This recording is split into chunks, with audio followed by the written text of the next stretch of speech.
All right, since you guys can hear me, I'm not going to make you guys go through the whole 5 minutes. I just want to make sure that it's still, that it's working and that it's not buffering. But I'm not going to make you go through the whole 5 minutes. I just want to make sure it's smooth.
All right, I'm glad I'm talking to myself. So, welcome everyone.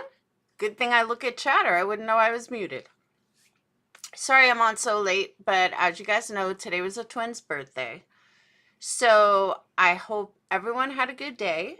And it was not intentional that my time was 1:11 at 11 o'clock. That was like really not intentional, but it kind of worked out that way. No, I did my hair. I know I haven't been on camera for about a week, so I figured tonight was a good night since I knew we were going out. So, yes, they're 18. 18, I can't believe it. No, the color was the same. So, whew, a lot to talk about. How do I say this? Sometimes I feel like I'm going crazy listening to other channels because I say to myself, is it them or is it me? I can't be the only one that gets this. I just can't be. I'm not smarter than most of these, and I don't mean other creators. I'm talking like Court TV and Banfield, and sometimes I feel like I don't get it. I saw a creator today, a male creator, with about 85,000 subs, completely give wrong information. He had like 2,000 people in his live giving complete wrong information. And I'm sitting there like, where am I going wrong here? What am I doing wrong? 2,000 people, almost 100,000 subs, and he could not be further from the truth. And I thought maybe I was wrong. So I double checked. I'm not the one that was wrong. I don't understand. I truly don't get how people who don't have an inkling about the law. And by the way, it wasn't Dolly or any of them. Totally separate people. This guy's not like, in the tragedy pimp people, nothing like that. So, no, that's what I'm saying. It wasn't any of them. And it wasn't T-Rev. It wasn't any of the normal people that I've never even mentioned the guy on my panel. So, and I'm not going to mention him tonight, but I'm just saying it was a male. And what he had said was about the gag order. And what he stated was that the gag order is for the trial. The fuck you talking about? The gag orders for the trial? They don't even know if there is a trial yet. So I'm like, all right, he's got 2,000 people in there. Maybe I'm wrong. Maybe it is for trial. Although that was the first I ever heard. So I'm like, all right, I'm going to look it up. And someone in his chat also agreed with him. Someone that from the name I kind of think used to be over here, then went to Mali, and then I guess she's end up over there. Thank you, baby girl. That's why I thought, hey, Adele, that's why I thought maybe I was crazy. Because I'm like, am I the one that's wrong? Like, maybe it is for trial. Maybe I don't watch everything on this case. You know, I don't watch other creators normally. So I'm like, maybe I missed something. And then I'm like, welcome, subscriber. So then I'm like, okay, it's not me. I'm not crazy. But I'm pretty sure the defense is the one that put the gag order on it. It was the defense that asked for the gag order. Has nothing to do with trial or going to trial. But him and his subs continued with this, and he made a big deal out of it, saying that it's for the trial, and he went through this whole thing about the trial. Dude, they don't even know if they're having a trial yet. The gag order is for now, for the investigation, not for the trial. So just to confirm, I looked it up, and I did find something. Just to confirm that I wasn't crazy, and that I have actual proof. Hold on. Because I'm telling you, I thought I was nuts. When I see these people with like 2,000 people in their life, and they have almost 100,000 subs, I kind of give the benefit of the doubt. Maybe they know what they're talking about. No, not a clue.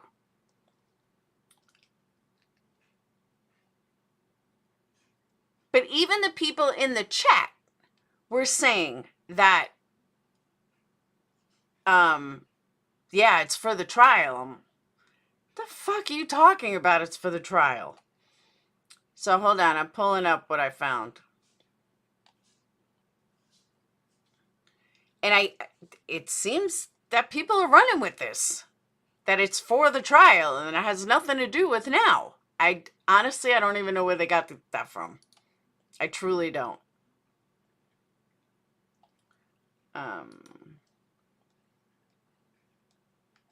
Okay.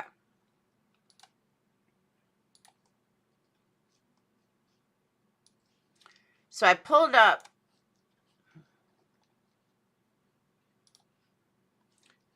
All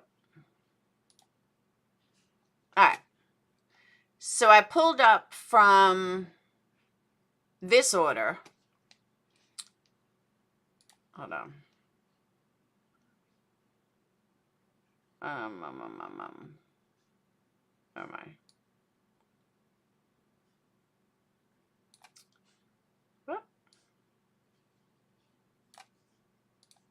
Okay. At 3:45, the court received a request for a gag order barring lawyers for both sides and other authorities from communicating with the public about the case. That would be now, not in the future.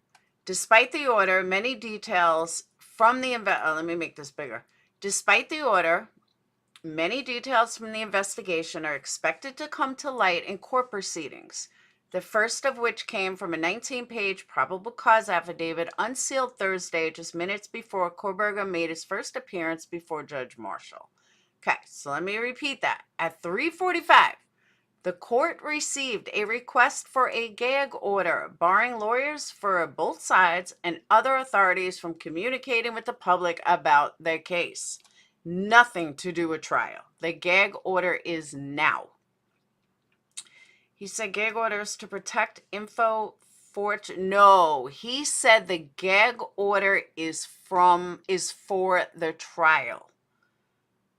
The gag order is not for the trial. The gag order is for the investigation. Not... Now, I was listening for a while, Brooke. So if you know who I'm talking about, you don't have to name his name. But two people in court, two people in his room, both said that the gag order was for the trial and has nothing to do with now. And it absolutely has to do with now. So, yeah. I was blown away. I was like, what?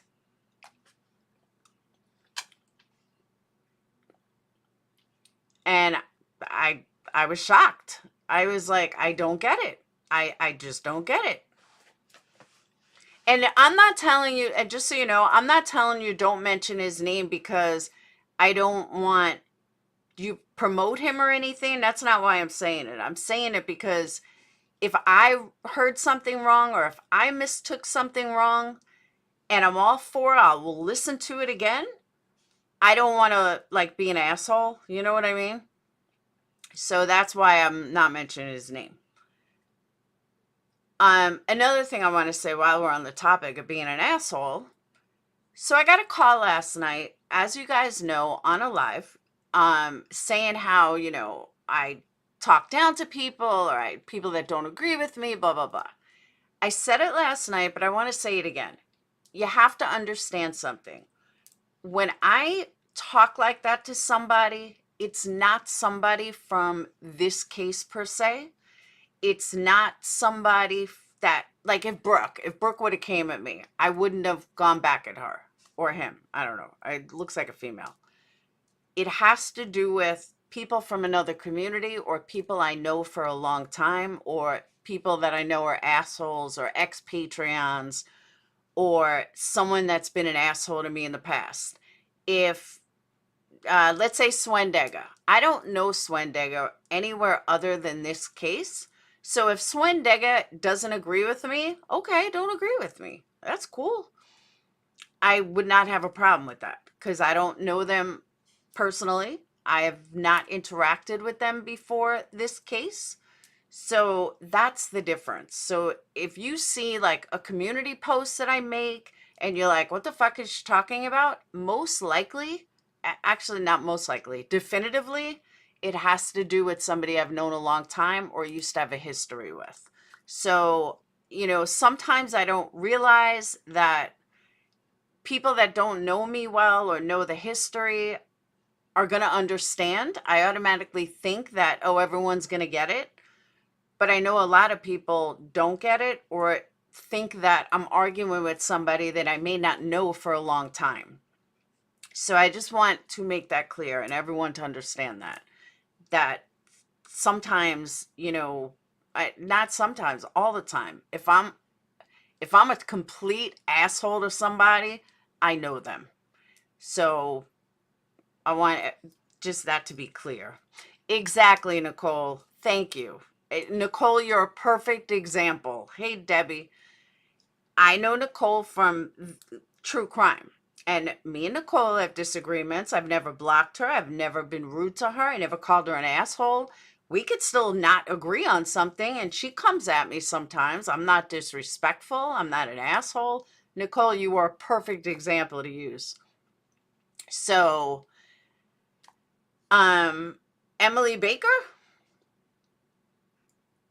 Is that her name, Emily Baker? I think that's her name. So I just want to clear that up. Like someone like Lacey knows me for a long time. We go way back. So she'll know not to ever take it personal because it's people from the other past. So I just want to put that out there and so everyone understands that I'm really not an asshole. Emily D. Baker, thank you. Like I'm really not an asshole, but if you knew what I dealt with some of these assholes, you would totally understand. So now that we got that out of the way. And Nicole, you came in at the perfect time. And Whistledown, I fight with Whistledown. And I've never blocked her. Leslie too. I've had disagreements with Leslie. I've never been an asshole. It's just people from the past. Hey, K-Rocks. Okay. Now that we got that out of the way. Hey, Alexis. I know I didn't really give my formal hellos. So that was the first thing that kind of hit me as a little weird. Then earlier I was listening to Court TV while I was waiting for Sage to get here to do cake. And oh, did you, Paradise? And yeah, I told him come down tonight. So I was listening to Court TV. I was on Court TV and I invited someone down here and they thought that I was talking about Court TV when I made this live, but it absolutely wasn't. I'd set this up before I even knew Court TV was live. But half of the stream isn't there yet, but some of it is. And this is also where I'm thinking, is it me? Am I wrong? Am I crazy? Or am I the only one that's right? And when I say I'm the only one, you guys too, because you guys all agree with me. But when I hear even Court TV say these things, I don't understand. So I say to myself, are they all getting misinformation or am I wrong? I could very well be wrong, but I need someone to show me where I'm wrong. And I'm going to show you guys in a minute. Hold on. Because it's very possible that I'm the one that's wrong, but I can't seem to find where I'm wrong. Hold on.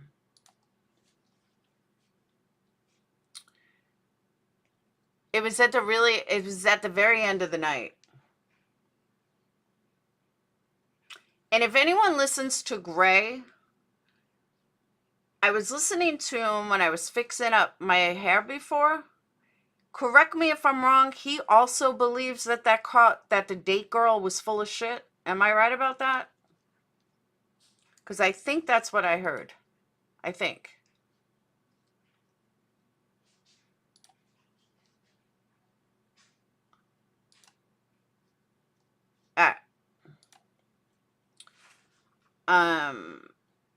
I think mainstream wants that people stay slow, not understand how things work, or they're baby girl. That's possibly very true. All right, so check this out.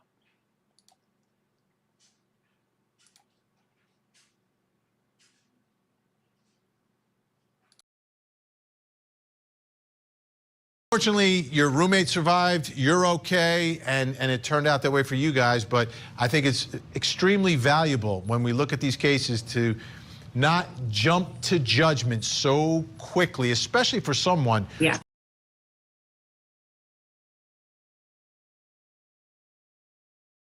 Okay, that's not the part that was crazy, but that's a part I want to address. In the general consensus of the universe, isn't it kind of like an oxymoron? Don't judge so quickly, meaning Dylan, but it's perfectly okay to judge Brian or any other witness. You can't have it both ways. If you don't want people, if you think it's so wrong for people to judge Dylan, then why are you and everybody else judging Brian? It's the same thing. You can't have it both ways. And everyone who believes Brian is guilty, and Court TV had a poll, by the way, when this was live. 95% of the people believe that Brian is guilty. Okay, I believe that. I see that. So they have no problem with people judging Brian or any other accused killer or murder or whatever.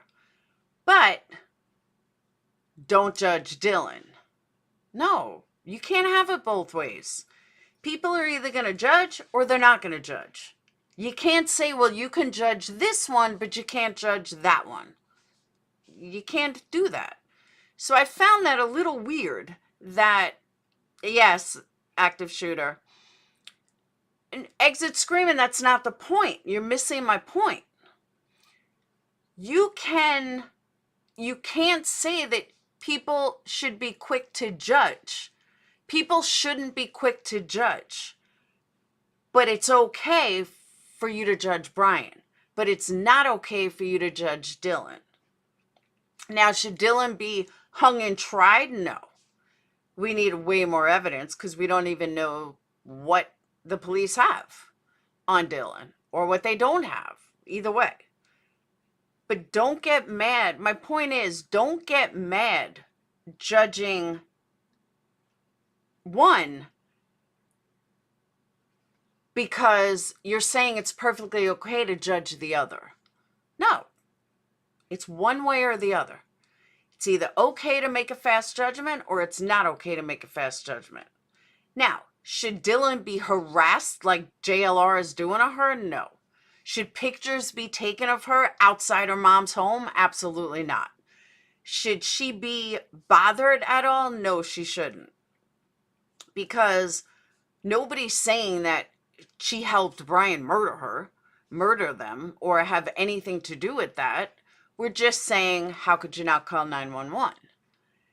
And your story just doesn't add up. Doesn't mean you're not a victim. It doesn't mean that we don't believe your whole story. Maybe you were on drugs. Maybe you were tripping on acid and you didn't realize what you saw and you're not going to tell anyone. That could very well be it. But that's all we're saying. So I think some people I'm just saying, you just can't have it both ways. It's one way or the other. No, Amber, what I'm saying is, based on what Vinny said, you can't have it both ways. Innocent until proven guilty is what our justice system is based on.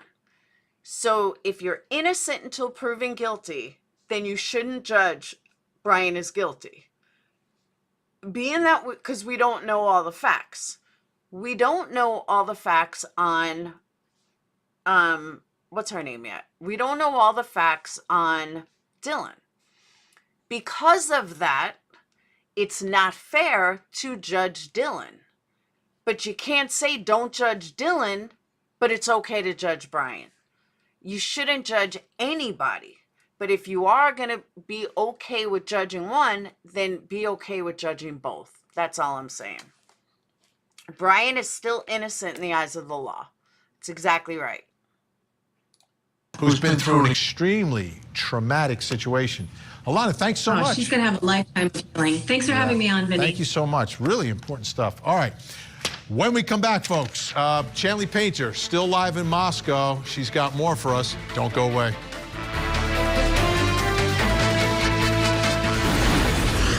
The life of Alec Murdaugh. Everybody knows him. Brief hearing. It's a status hearing. And remember, it's at the request of his public defender, Ian Taylor, last week. Okay. One thing I learned from here, which I did not know, is that his defense team has asked for extra time. So the preliminary hearing is going to be nothing tomorrow. If it's something, I'll be shocked. But she said that the defense asked for more time. Very rare that a judge would not honor that request, especially in a case like this. There's no reason a judge would not give a potential death sentence, death penalty case, lawyer more time. They always give more time.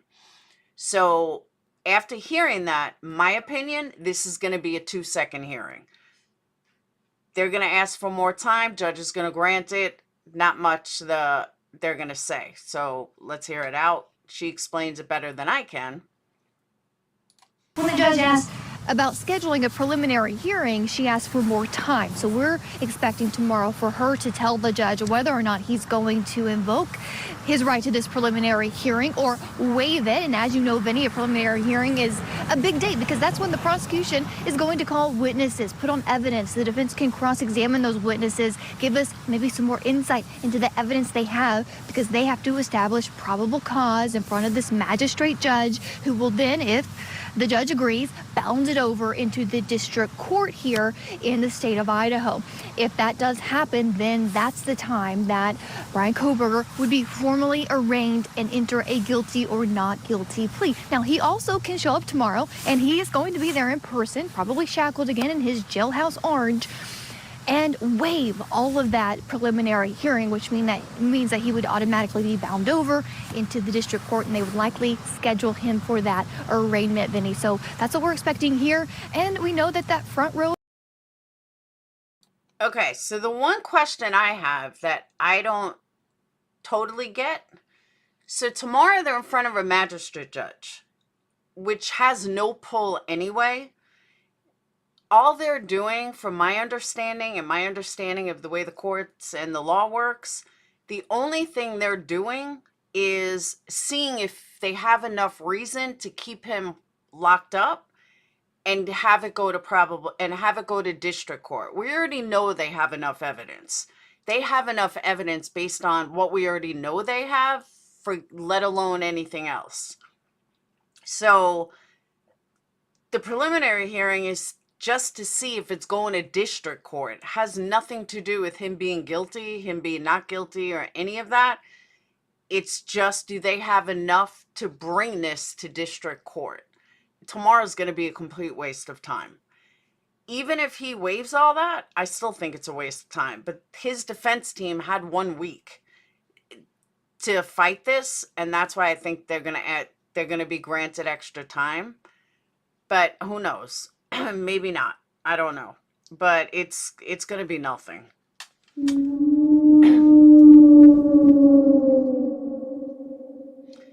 Thank you, Tyler.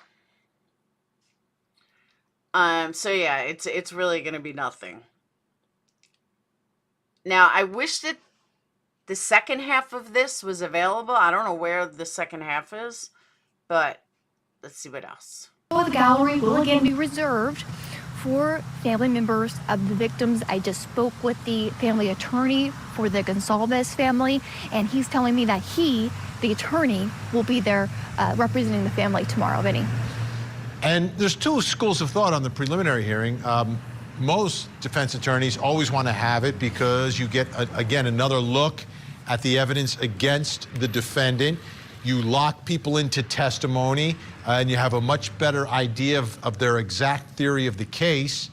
But then some, in high-profile cases like this, don't want to do it because they don't want the court of public opinion, including potential jurors, to hear more of the evidence before the trial. So sometimes it's a little different in the high-profile cases.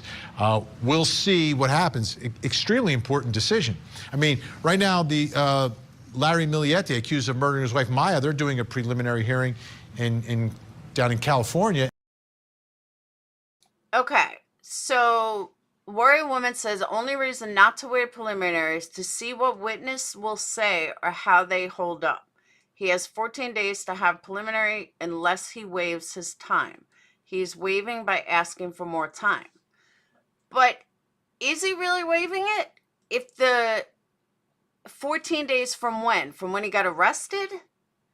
But all right, so this is where I'm confused. So maybe someone could help me out here. It's not him with the preliminary hearing. It's the prosecution that needs to have the preliminary hearing because they're the ones that need to prove that they have enough to go to district court. So if he waives it, it just means that he wants to go to district court, right? Am I correct on that? Because the magistrate judge can't do anything. They're not deciding anything other than, is there enough evidence to go to district court? So if I'm wrong somewhere, let me know. Waiving a preliminary is second waiver by defendant.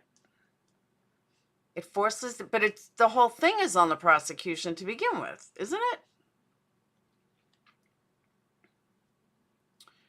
The lawyer did an amazing live today on this and the sealed documents.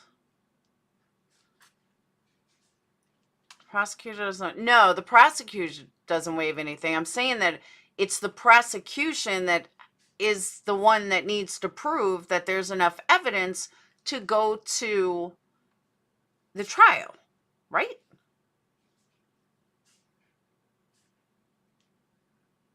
DA office to proceed with charges on behalf of state.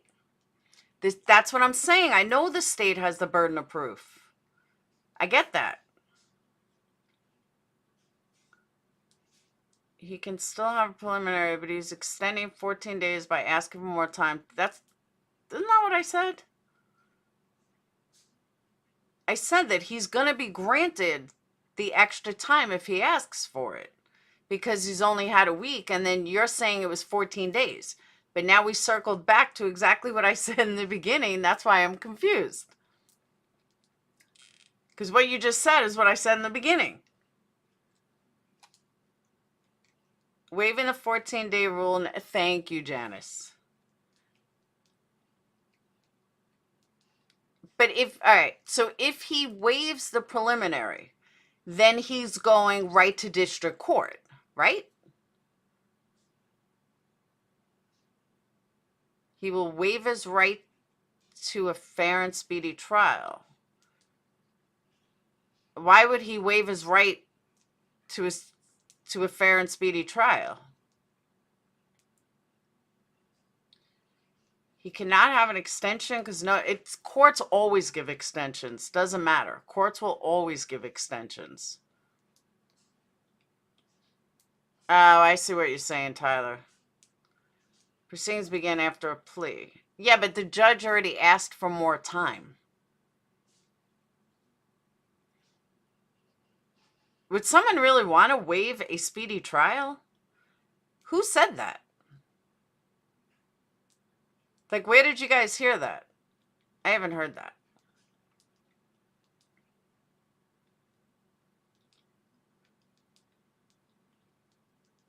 Oh, did you? I was out to dinner with the twins.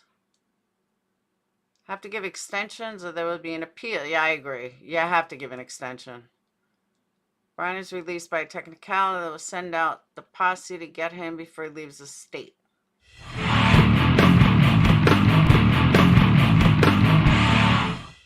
Welcome, William.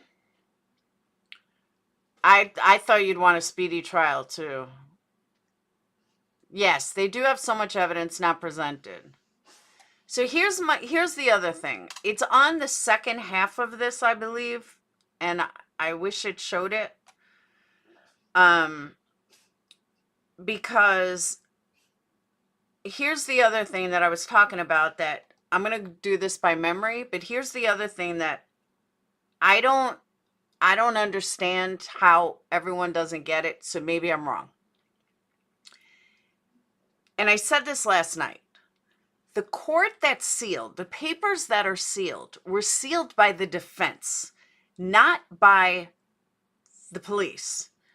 It was the defense that sealed it, or they did the gag order. I'm assuming that's what sealed it.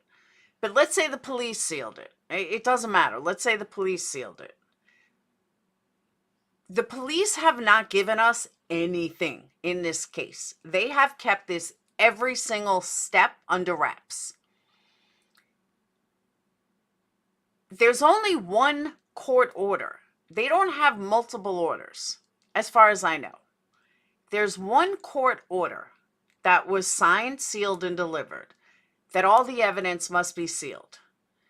But that court order was signed and sealed before they went into his house, before they got any evidence, before they knew any evidence. That document was signed by a judge saying that they're not allowed to release anything. What I have a problem with is, why is everybody making it out like there's a second signed document? There's only one document that was signed by a judge to keep everything under wraps. And that was before they had any evidence. Am I wrong on this, or am I correct?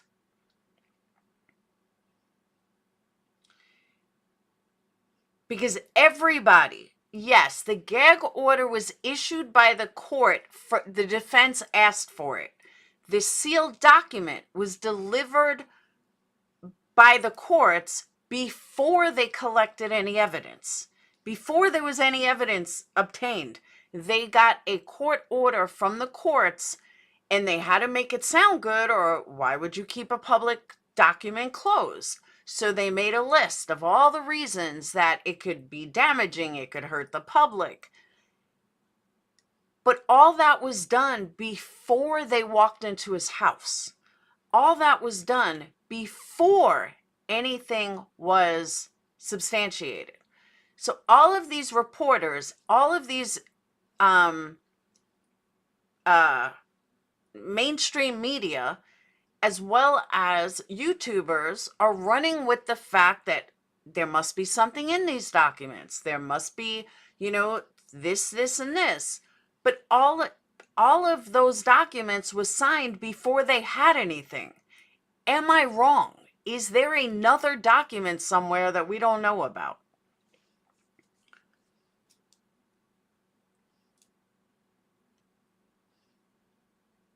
This, okay, but where is there a second document? Because there's only one document. The search warrant was sealed. Exactly. I agree with you, Warrior Woman. It's common. That's why I'm having a hard time with everybody going with, oh my God, there must be something in it. And I keep trying to say it was done. It was signed before they went in his house. It was signed before they got in. They don't know what they were going to find. That's why it was sealed to begin with. And all the wording that people don't understand is because they had to make it incredibly intense in order for a judge to sign why a public document would have to be under wraps. So they put down, oh, it's dangerous and it's danger to the public and blah, blah, blah. But everybody from news reporters to YouTubers keep making it out like they got that order after they obtained all the evidence from his apartment. And after they received everything, they went to the court and got a court order to seal it, and everyone wants to know what's in it. But that's not what happened. They did all that prior to even knowing what was on his computer. And that's the part I'm like, am I wrong here? Is there something I'm missing that everybody else is saying one thing and I'm sitting here saying they're all wrong? So am I wrong? I don't know.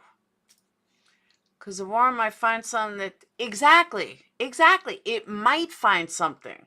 You and I are on the same page, Warrior Woman. That's what I'm saying. But all of it was done prior to them finding anything.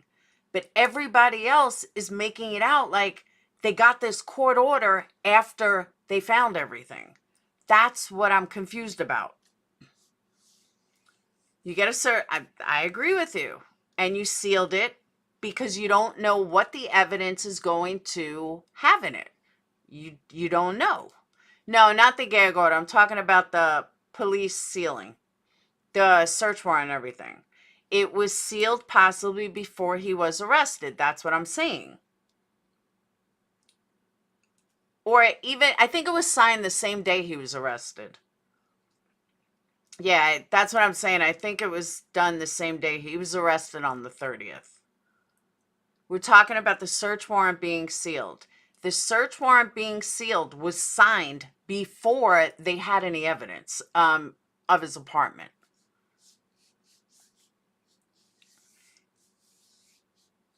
The gag order is something the defense did. Oh, you did, Tyler? All right, hold on. Because I'm just like, how is everybody getting this wrong?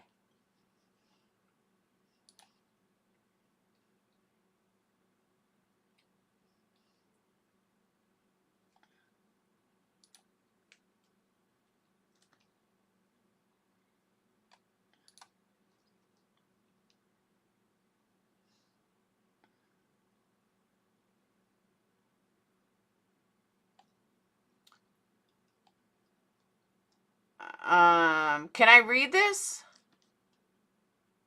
Can I play this, Tyler?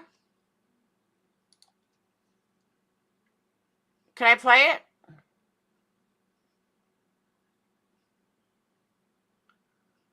Thank you, Debbie. Okay, a real-life licensed attorney is very common in high-profile case. Search warrant. I totally agree with you. 100% agree with you, Warrior Woman.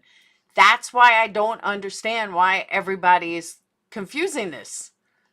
Because I'm like, I'm not an attorney. I mean, I know a lot, but I'm not an attorney. And either I'm missing something or everybody else is wrong. All right, let me play this from Tyler. Hold on.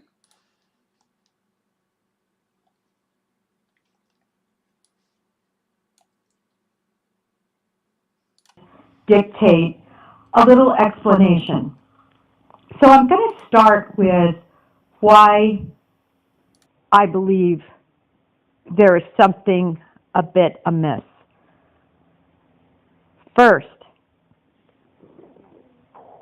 initially, when law enforcement developed probable cause to believe that Bryan committed this crime, they also had the probable cause developed to begin formulating search warrant affidavits.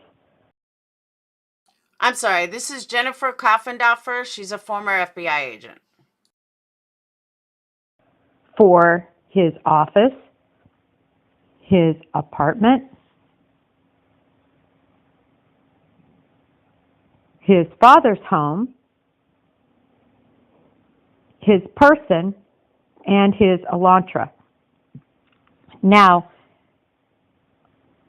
the probable cause affidavit would have had to be finished out for his father's home after he arrived and was further developed when he was under surveillance by law enforcement in Pennsylvania. Now, this is the piece that is interesting.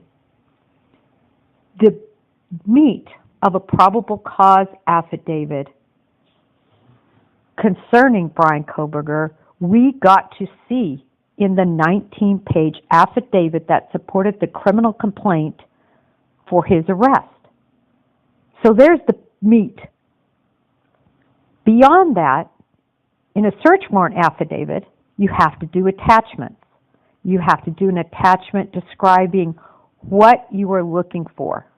So basically, what law enforcement believes would be indicia of the crime, things like the knife, computers where he could have done Google searches, clothing, search for any and all DNA evidence, blah, blah, blah. All the evidence that one would expect would be possibly at his apartment.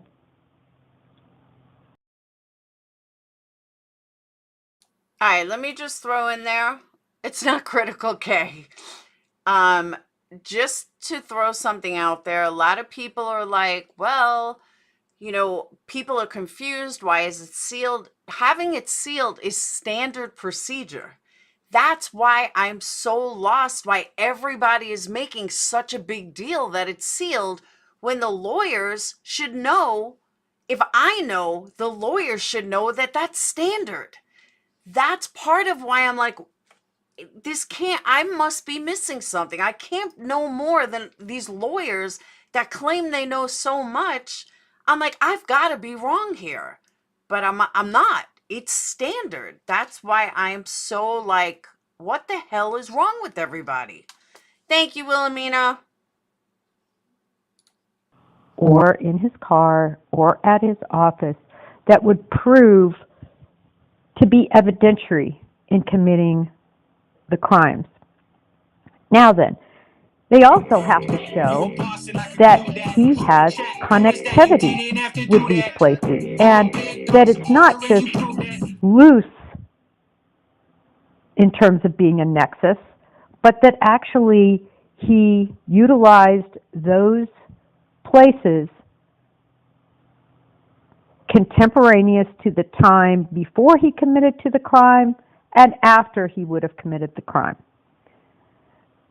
So, it doesn't make sense that if they were willing to release the probable cause affidavit, the big meat on the bone, why they wouldn't also be willing to release the affidavits that support the search warrants.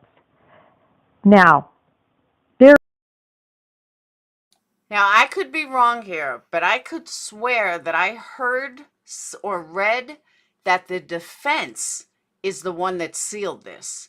I could be confused with the gag order, but I heard that it was the defense that wanted everything sealed. And if I'm wrong, I'm wrong. But even if it was the Moscow Police Department, they've sealed everything. They haven't wanted the public to know a damn thing. So they certainly wouldn't want the public to know this. But in logical terms, I can see why a defense would want this sealed. Because if you release this, it could taint a jury.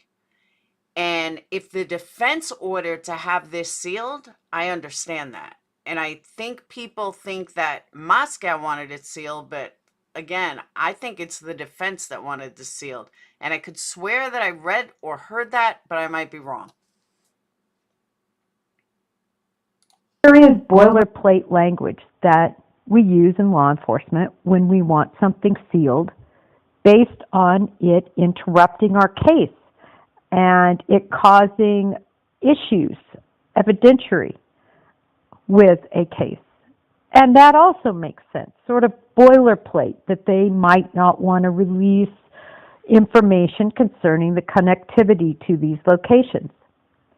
In addition, there are going to be witness statements and individuals they interviewed that it is crucially important that they keep their identities concealed.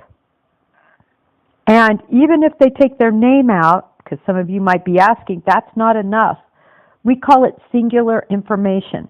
When you receive information from someone, that it has to sort of be them because they're the ones that knew the information, singular to other people knowing. So it's not just enough that a name is redacted.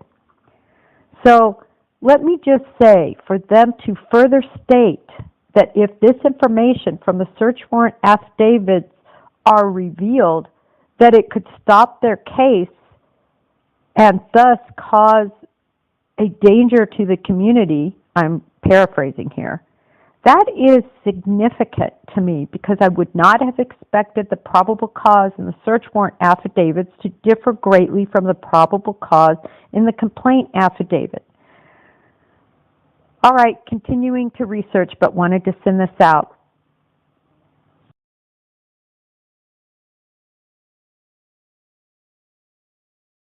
Thank you for that, Tyler.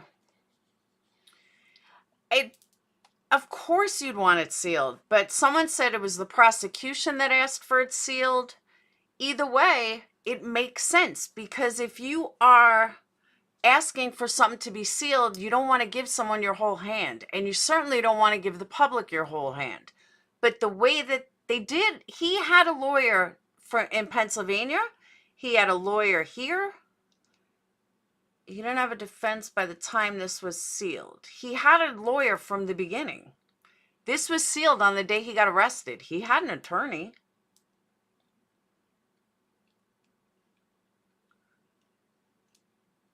Magistrate issued a gag order. Yeah, but you have to ask for a gag order. A judge doesn't do it on their own. Either the defense or the prosecution asked for that gag order. No, March 1st. It's going to be released. I think they said March 1st. The date of the statement from LE was the 30th. He has a public defender that's been pretty active, though. I personally, Olivia, I think that was just wording to get it done.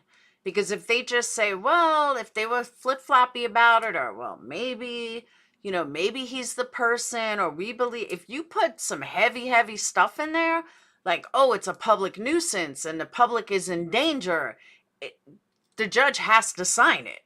So honestly, I think it was just a matter of wording. I think they made the wording like that because they wanted the judge to sign it because they wanted it sealed. So make it as, make it so that the judge would have to sign it and would not sign it because of it. That's my opinion. I could be wrong, but that's my opinion on that. That's why I think that they did it like that. Hey, Mickey. Well, the prosecution gets to see it. The defense gets to see it. They get it.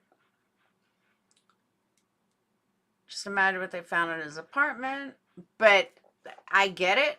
But they didn't know any of that when the order was signed. That's what I keep saying.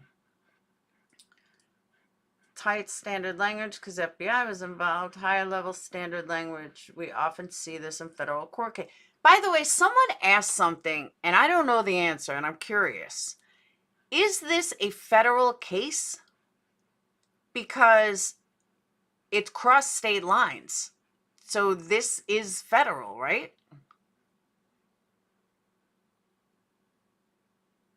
I thought it was an interesting point. I was like, oh, I never thought of that. Cross state lines would make it federal. No, if it was federal, it would be in federal court. But how is it not federal if it crossed state lines? Crimes occurred in Utah, you mean Idaho. See, everyone's mixed. All murder is federal. That's not true. The crimes didn't cross state. But hold on. But if he dropped the knife off in another state, doesn't that cross state lines? Oh, he waived extradition. No, that has nothing to do with it. Exactly. So it sounds scarier than it actually is.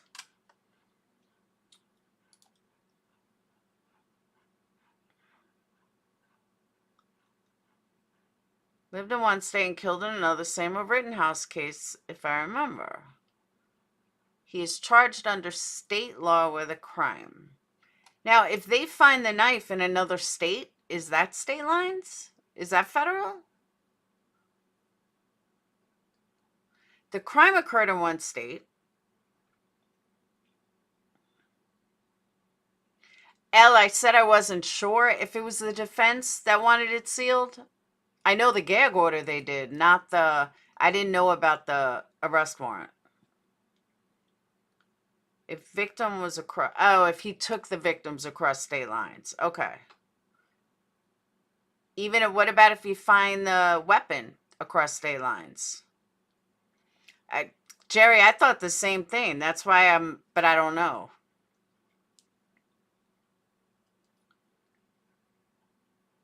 Even went home to Illinois and committed a crime in Wisconsin.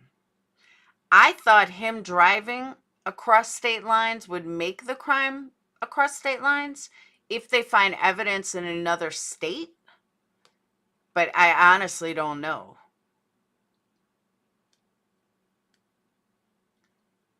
Like if they find clothes or if they find a knife in another state. Well, it's definitely capital murder. Only if the victim goes across. Okay.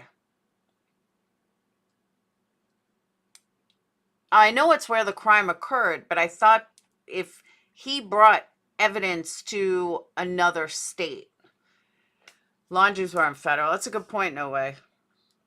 Yeah, it's not federal. They charged him with a fugitive charge, so yes, that alone is acknowledging the commission of crimes across multiple states. See, everyone's it's 50-50. Nobody seems to know. Swen, I thought the same thing. I thought it would be federal.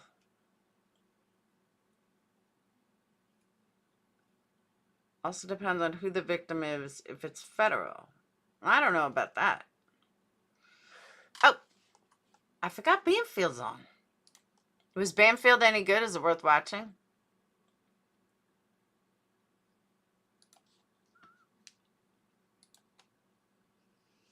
It's Idaho versus Kohlberger. Okay. He isn't charged with any crimes involving the concealment and disposal of evidence. Then wouldn't that tell me they don't have a knife yet?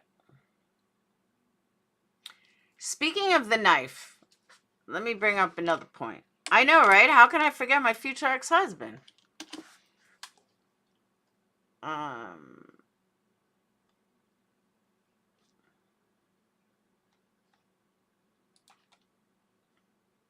Most likely, he will not be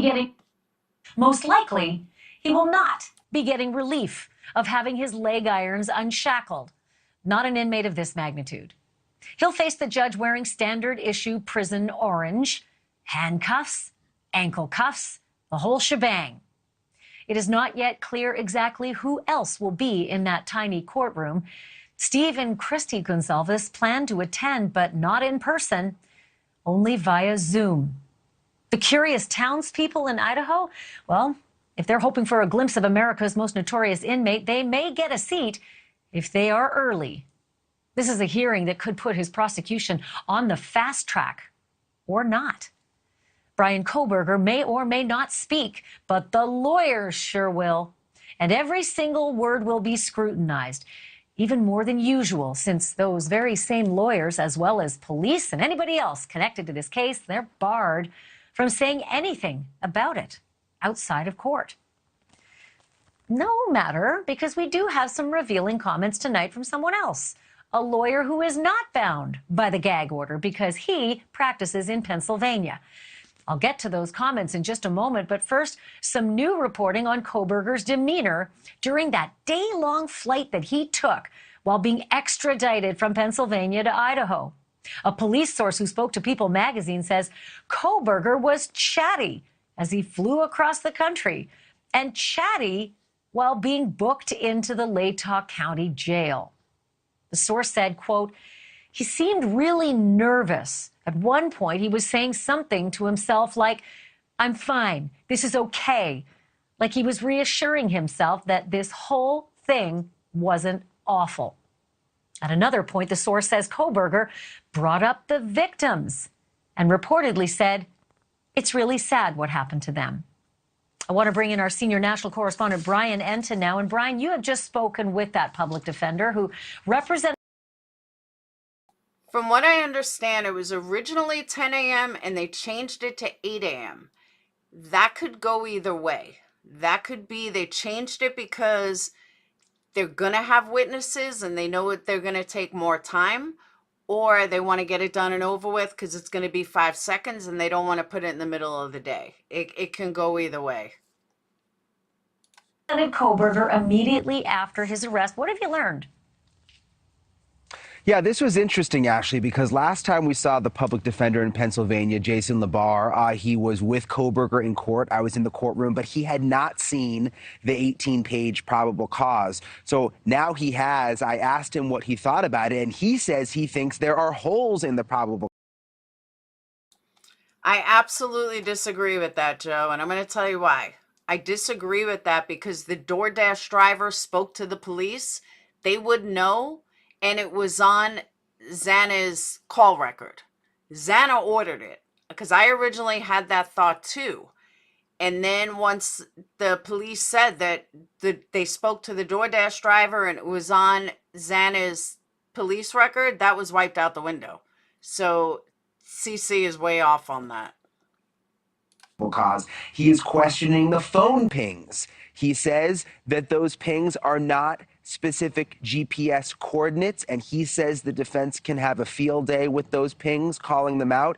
He is also questioning the description of Kohberger from the surviving roommate, that description that she says was, you know, the man who is about 6 feet tall and the bushy eyebrows. He says it's just not specific enough. And then I asked him about the statement. Remember that statement that he initially put out right after Kohberger was arrested? Very interesting. Kohberger had a lot to do with that statement. Listen to what he told me. The statement that you released from Kohberger, where he, you know, said that he was innocent, essentially, did you write the statement with him? I don't know if you can share how that statement came about. The statement came about Friday night when I talked to him, and then I went out to the jail at 5 o'clock. I know there was a lot of people, a lot of news media outlet at the jail at that time, but I knew it was dark out, so I could essentially sneak in under the cover of dark and be able to talk to him without anyone knowing that I was actually there. And I spoke to him for about an hour. I let him know about the statement, that I wanted to get a statement out there because with all of the news media, I knew there was going to obviously be issues as far as him receiving potentially a fair trial, people jumping to conclusions, you know, automatically. No, they stated it was on her phone records. They double checked that. It was Xana that called for DoorDash. You worry about the presumption of innocence and the integrity of the criminal justice system. So I said, Brian, is it okay if we get a statement out? And that's when he brought up the eager to be exonerated language. And obviously that was included in the statement. So and that was him. Me, That was him who wanted to put that in. the eager to be exonerated was the language he used. We put it in the statement. But obviously when I talked to him about the eager to be exonerated, to me, when we talked about it, it was more or less he was asserting innocence, but that's the language he used. So very interesting, Ashley, that bryankohberger, is the one who came up with those words, eager to be exonerated. Mr. Labar also said he does not believe that Kohberger can get a fair trial here in Moscow, Idaho. He believes that this trial will likely eventually be moved to another jurisdiction. Well, I think Mr. Labar, it brings up a very good point. Thank you. Not her phone records, her app. It was already proven. It's on one of the police reports, one of the police press conferences, that it was on Xana's app. This is the kind of thing we have to deal with every time there's a high-profile crime and a high-profile defendant. Every time we've covered a Casey Anthony or an O.J. Simpson or a Jodi Arias, there's the issue of how to pick a jury where everybody knows everything about the case. And by the way, you can, because they all had fair juries. They all found juries in those cases. So it will be difficult, granted. So I wanted to ask you a little bit about this hearing tomorrow. It's so hard, Brian, to find out any information with the gag order. But we do know one thing, and I don't know if it's telling. They had to move the time. Was there some security issue or some particular reason why all of a sudden the docket changed and the time for his appearance changed? It's a good question, and you mentioned it. Because of the gag order, we can't call up the defense, or we can't call up the prosecutor. We can't even call up the police. None of them are allowed to talk to us. But yes, it's now been moved to 8 a.m. We're told by the courts, they actually put out a release today saying that they believe that it will be short and mainly focused on scheduling. Likely both sides are going to talk about when exactly they want to have a preliminary hearing. So maybe that's the reason that Steve and Christy Gonzalez, as News Nation learned exclusively tonight, are not going to be in that courtroom. They're going to follow this by Zoom. I think, thank God for them, the overwhelming emotion that it takes just to get dressed in the morning, that you have to look across the courtroom at the man who's accused of killing your baby. So the curiosity of the 8 a.m., it's such a small courtroom. And last time there was this long line. I saw you and so many other journalists. And then there's the public. It's a public process. Do we know if the public's going to be let in again, or if they're going to have to do a huge organized, line to pick the first 10 and that's it? Yeah, it seems the public will be let in. You mentioned it. There were just two women I just met out here right before your show started who said they're going to be here tomorrow morning trying to get in the courtroom. I'll probably get here at least 2 hours early to line up because there was such a long line last time. And it's a small place. I mean, it's a small jail and it's a small courtroom, so they can only let in so many people. Okay, I want to switch gears a little bit. That's the technical, and that judge will have her hands full tomorrow dealing with this. I want to talk about the emotional for a moment, because the parents of Maddie Mogen, they're close to the Gonzalezes, as Maddie and Kaylee were, best friends from birth. They're finally speaking. They were talking to Good Morning America, the father of Maddie. Some pretty profound comments about what it was like hearing that there'd been an arrest. Can you go into that for me, Brian? Yeah, I just found this so heartbreaking, Ashley, because I hadn't seen Maddie's dad since the vigil that happened here on campus last month. So, this is a family that's just torn apart. And that's exactly what he said. And it was very interesting. He was asked about when the probable cause affidavit was first released, what he made of the details in that 18-page affidavit. And he said that he was only able to read part of it. He started reading it, but he said that at some point he just had to stop reading, and he hasn't even been able. Okay, for circus clowns posse that's in here, let me put it like this, okay? If it wasn't ordered from Xana's app, then they would not know who ordered the DoorDash. Think about that. The forensic analysis they did of her phone is how they knew that it was her that ordered it and not Kaylee, Maddie, Dylan, Bethany, or Ethan.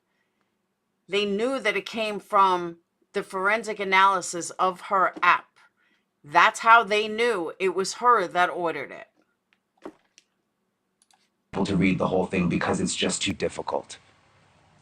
Well, then there's the issue of being in court. You know, every family makes a decision about what they can take. You know, what's their barometer, and they weren't at that first hearing last week.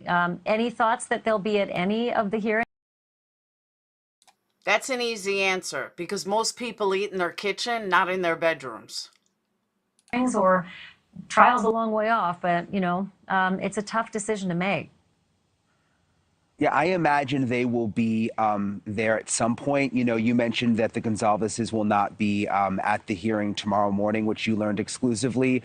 I'm told the prosecutor is in close contact with all of the families and letting them know which hearings are more significant than others. If this tomorrow is just going to be a quick status check where they essentially just schedule the next hearing. It's just so much for the families to get here. I mean, for them to drive all the way here, the media circus, and then to be in a small courtroom just feet away from the man accused of killing your loved one. I mean, if they can spare them that when it's just a quick procedural thing, it seems like that's the best way to go. Yeah, well, let's hope that's the case. But I'll tell you what, I never say never, because I have been in these preliminary hearings thinking that it's just going to be a status, a scheduling issue, and all of a sudden a parade of witnesses comes in, and the affidavit details become tiny next to the mountain of information we learn in a prelim. It is all strategy, and you just don't know what's in the mind of the defense or the prosecution, for that matter. Bryan, as usual, fantastic work. I'm going to let you go right now because I know you've got an early morning again, sir. Thank you. Thanks, Ashley. Bryan Enton doing just incredible work out in Idaho.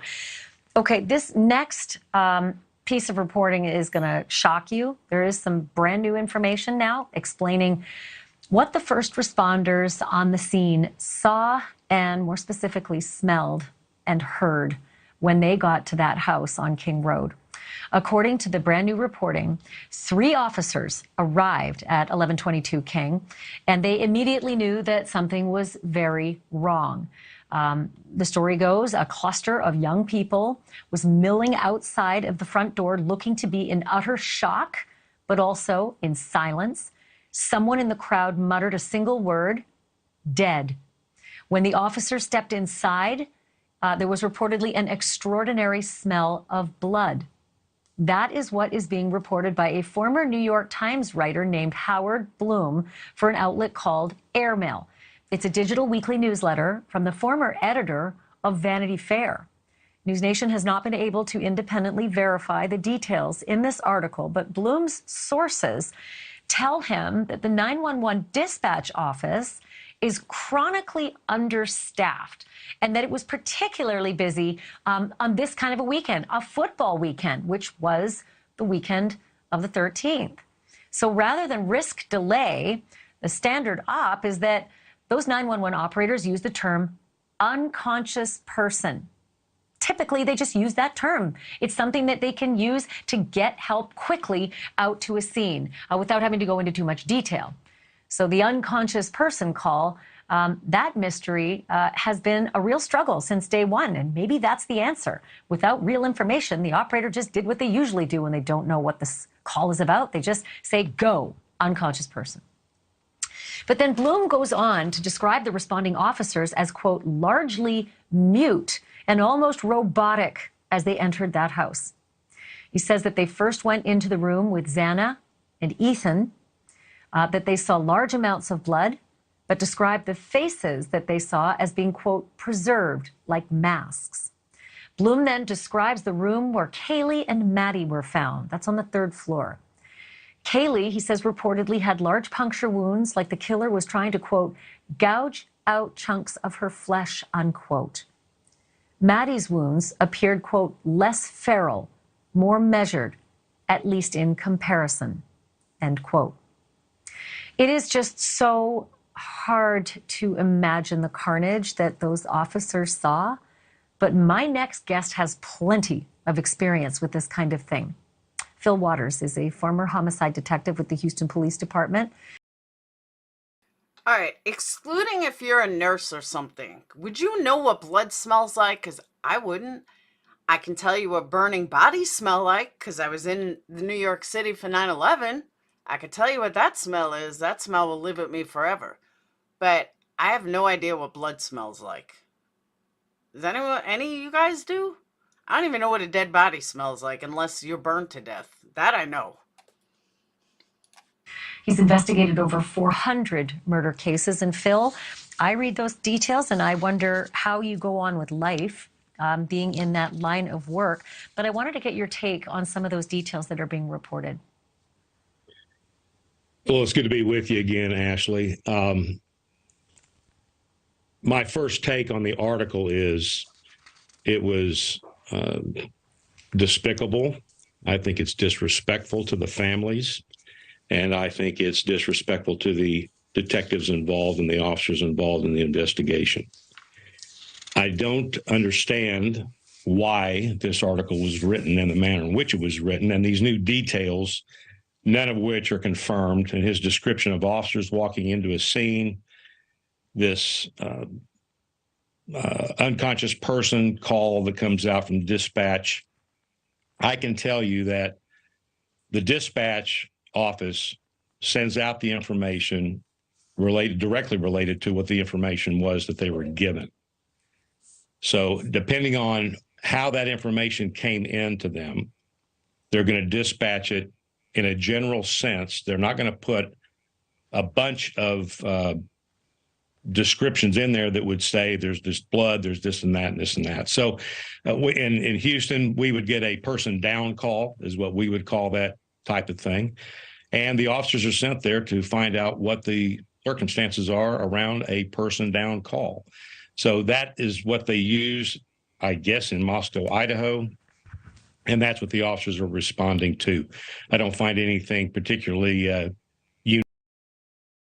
Okay, one thing I want to point out. Welcome, Amy.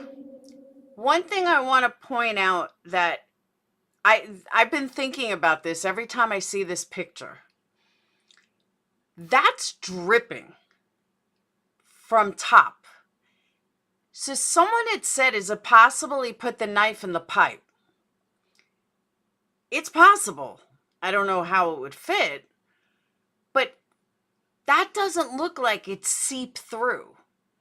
If it's seeped through, it wouldn't be straight down. That to me looks like it's dripping and not seeping through. And I keep thinking about this. You know what I'm saying though? Is it possible that he really did put the knife in the pipe and that's why it's dripping down? Because everyone's saying it's seeping out. That's not seeping though. That's straight dripping. So what are you guys' thoughts? Unique about the situation at dispatch, about shortages and that kind of thing. That's not unique to Moscow, Idaho. So these things that he's kind of conflating things, in my view, trying to give this more dramatic description to an already very dramatic scene. You know, and I understand what you're saying about reports being really hard to process, especially this early on in the case. At some point, these details will more than likely come out in open court, and they will be consumed by the public as difficult and painful as they are. So timing is one thing, but facts are, you know, entirely another thing. And, you know, I wondered about a police, I mean, listen, Houston's not Moscow, right? The stuff that you did was pretty regular. These guys hadn't seen a murder for 7 years, and I will go on record as saying I believe that they'd likely never seen anything like this. What seems low IQ? Putting it in the pipe? I think it's pretty smart, actually. because they're not going to look in the pipes for a knife. That'd be pretty dumb. I think it's kind of high IQ, really, but I could be wrong. How does a police officer all of a sudden remember training when faced with something like this, to be able to just kick into business and do the job you need to do when faced with ungodly hell? Well, I can speak for myself. I'm grounded in my faith, and that's what got me through 23 years in the homicide division. But officers are trained. I don't think there is overall, I don't think there's a better trained law enforcement community in this country in modern times. These guys are trained. See, I've said that all along, that he most likely dropped the knife between Washington and Pennsylvania. But then again, how did he go with his dad? Like, Dad, I got to get rid of a knife? That's the one thing. But somebody else had a good point that it wouldn't seep through the pipes, but it would seep over the pipes. And that was my original thing. But when I saw it again, I'm like, that's kind of dripping. Trained, and then there's more training. So for them to respond to this type of a scene, I can speak for myself, and I'm sure these officers would feel the same way, that when you walk into something like this, that is the first thing you revert to is training. And you have to compartmentalize what you're looking at, because what those officers are having to do is to assess that scene. Coffee, that rumor was started by somebody else, not the frat house. So somehow it got changed to the frat house, but the police said that wasn't true. That's where there was so much back and forth on it, because the cops said the door wasn't open and nobody was passed out on the front lawn. And determine what type of evidence is going to need to be uncompromised. So they have to be very careful about the way they move around the scene, and they have to be very careful about clearing that residence to make sure that the suspect is still not inside.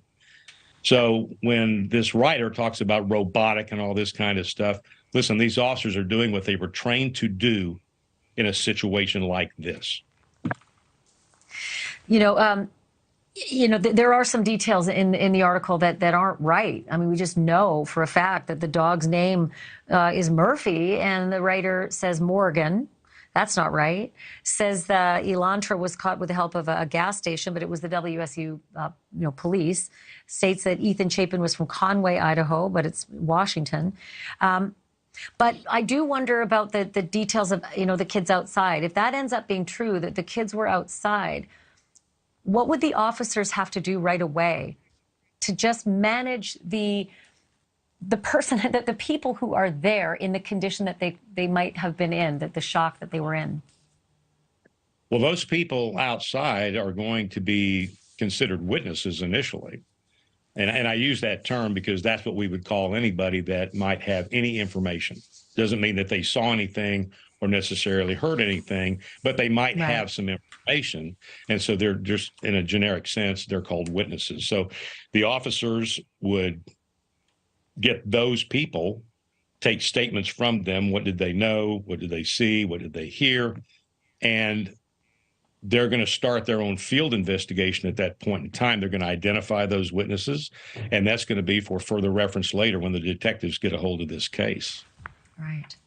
Phil, your wisdom is invaluable and in such a difficult, set of reports. Thank you for helping me navigate through with such grace. Anytime, Ashley. Phil Waters joining us live. So coming up, a suspicion that we can't shake, that the killer was right in front of us, virtually speaking, taunting the cyber community with details that only killer could know. And now we connect the dots between comments in what were supposed to be several anonymous accounts, but look more and more like Kohberger wrote them all. That's next.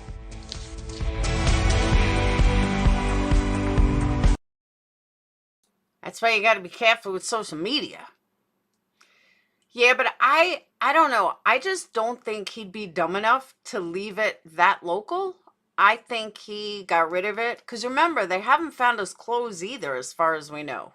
So we don't have clothes. We don't have a bloody knife. But my question for Dylan, he left the sheath in the room. So he didn't put a bloody knife in his pocket. He had to have been carrying it if he walked out of the house with the knife. This is the other reason I thought, could he be done? You know, could he have possibly put it in the pipe? Do cops even look in pipes? But think about it though. A knife shines. If you saw bushy eyebrows, you'd see the shine of a knife because it would have a light reflecting off some of it. How did blood not, if he walked out with a knife, how did blood not drip? He didn't put it in a sheath and put it on his pocket. He didn't stick it in his pocket on his way out, being, you know, all open. So what happened to the knife? And why didn't she see it, or why weren't there blood trails? Did he wipe it off with something in the room? Or is that too dangerous because there would be fingerprints? And again, we don't know what's going on. He could have put it in a towel, but is that likely? Is that probable? Like, I don't know. I truly don't know.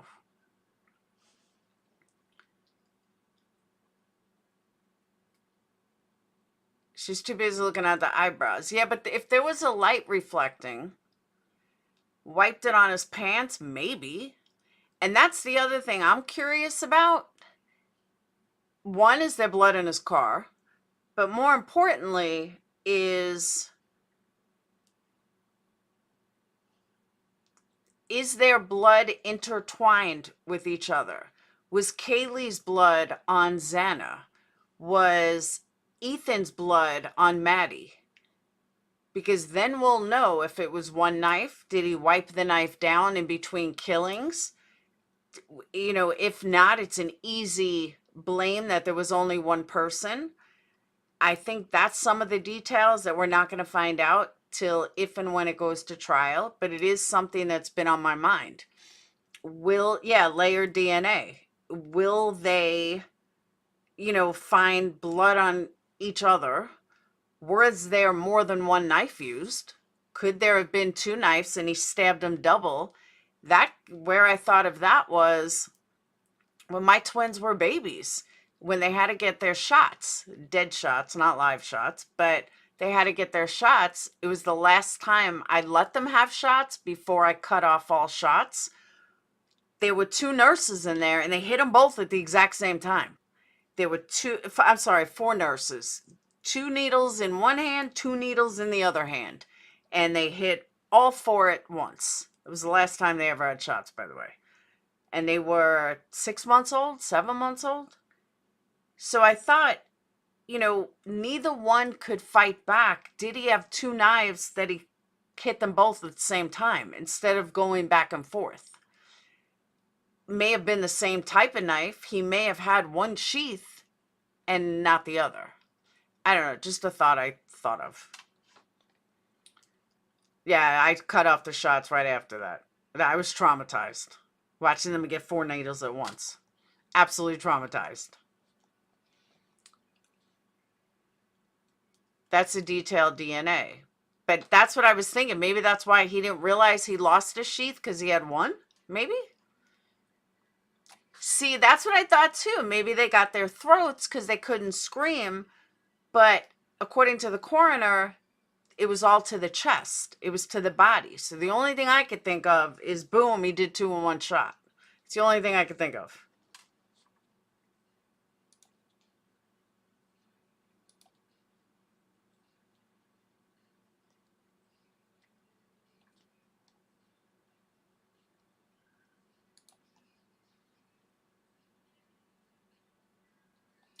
Oh my God, my internet is fucking My doctor ridiculous. about Tepezza. He was only there for 9 minutes. No, I think it was a little longer. Yeah, when I say going back and forth. All right, if you're killing Xana, why isn't Ethan fighting you? They were all found in their bed. Kaylee and Xana were on top of each other. I think Kaylee was on top of Maddie, not Xana. I meant Maddie. So in order to isolate them, did he, because fighting with them would cause, you know, stuff under their fingernails, everything. How do you decapitate someone immediately? Well, you can puncture their heart, you can puncture their chest. So did he do one and then hit the other and then go back to this one and then go back to that one? Or did he do 2 in 1 shot? Because what I don't think he did, I don't think he killed one completely and then killed the other one, because the other one could have ran. He had to incapacitate them at the same time. The only way to do that is to stab both of them at the same time or go back and forth. That's what the back and forth is.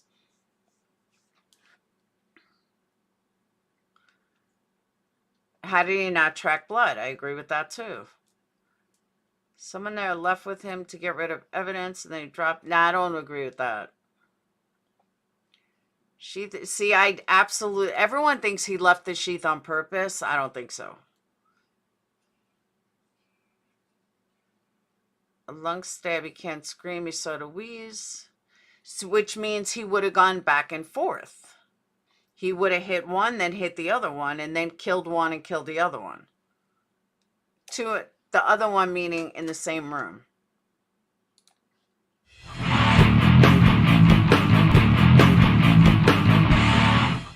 Hired FBI special. Welcome, Jeff H. Forensic psychologist Chris Mohandi and trial lawyer Trent Copeland. Welcome to all three of you. Jennifer, I want to begin with you because as I've been reading these, I find very disturbing posts, almost braggadocious, as though this person knew exactly what happened in that house well before the affidavit told us some things about that house. I also felt like there was a similarity in the attitude. No, that was my fault. Not decapitated, incapacitated. I said decapitated, but I meant incapacitated. And the writing style between the Facebook poster named Papa Roger and the Reddit poster named Inside Looking. Is that just me, or do you see that too? Because you look with a whole other set of eyes. Well, there definitely is a similarity. Just as you said, in their style, in their confidence, in their details, in details that indeed, in many instances, only the killer or the police would know. So from those standpoints, yes, you hit the nail on the head. And if that's the case, they become a lot more evidentiary. I would assume, Trent, that all of a sudden, if I don't have the tools that the FBI has, the things that used to be in Jennifer Coffendorfer's suitcase are magic. They can subpoena ISP information, et cetera. But Trent, do you see that as something that could be just manna from heaven for prosecutors? If they can link accounts from Facebook to Reddit that brag about all these things and they're accurate, and they were well before that was made public, is that just sort of like, it's almost a smoking gun?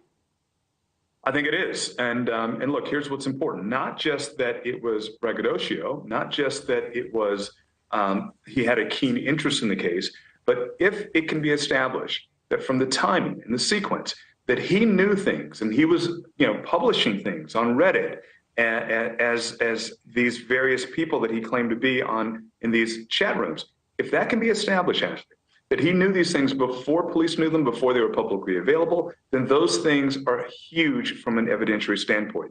And so this reminds me a lot of, the BTK killer. Remember him, Ashley? It was his bragging. It was him mocking the police. It was him sending floppy disks to the police about the crimes that got him arrested. And that was his undoing. So these things can have enormous evidentiary value. These things, killers of this nature tend to want the attention. They tend to want to be the smartest person in the chat room, so to speak. And in this instance, this could very well be another linchpin in addition to the DNA, in addition to the cell towers, in addition to all the other things that the police currently have. This could also be one other thing. And as you say, Ashley, it could really carry the day. Yeah, I remember that moment where BTK said in court, just so matter-of-factly, every little detail, as though we were all just little pieces in his game board. And it was just joy for him to just hold us all in his grip for as long as it took him to spill out those vile details. I hope we don't have that in this case, but in the same sense, I hope we do, so we get the answers. But that's your... See, Tennessee Shine, where I disagree, I didn't read it like that. If, assuming that was him, if it was him, I read that as he knew he was screwed, and that's why he said that, oh, they must have found the sheath. He knew that he left it. And that single post is the only reason I believe that was him, because I don't think most people would think like that. No, that's your bucket, Chris Mohandi. There was something else that Inside Looking wrote. I'm pretty sure they did, Edward. I'm pretty sure that News Nation or somebody showed Jack D or Jack S, one of them, returning to school. I might be wrong, but I'm pretty sure they did. I think. I'm just going to read it out here. It says, all I'm saying is that the killer is not a registered SO, which is sex offender. I would bet all my chips on that. Not an SO came up in so many other posts. It seemed like he was fixated on that. And of course, what happened later? The police said this isn't a sex crime. Right. Well, again, it's possible, that a killer like this will, taunt in whatever methods available, whether it's a, Zodiac style, taunting that we saw using newspapers and so forth, or, some other forum like social media. But also remember, Jack D just lost the love of his life. So there's a good chance he took a semester off. It's also possible that, there's just other people out there that are arrogant and braggarts and so forth. But certainly narcissism is going to be a key feature of this kind of individual. And there was a certain pride that was in that statement of knowing with degree of certainty that would be consistent if indeed it's learned later on. I'm also interested in the Papa Roger name on the other account, because Elliot Rodger, as we all know, was the incel who targeted Isla Vista. And, there has been some speculation that, an incel motive might be part of what's going on here. And the spelling of Roger is unique. I mean, I think it's exactly the same way Elliot's last name was spelled. Most people think of Roger with the O-R-G-E-R. And so, is it possible that there is an homage there, a tribute of some sort? I mean, these are all possibilities that the investigators who have access to all the information will get to review, drill down on, and determine the truth. But these are excellent hypotheses to explore. Jennifer, I want you to comment on this quickly. There's another comment that just sort of made my skin crawl. It said,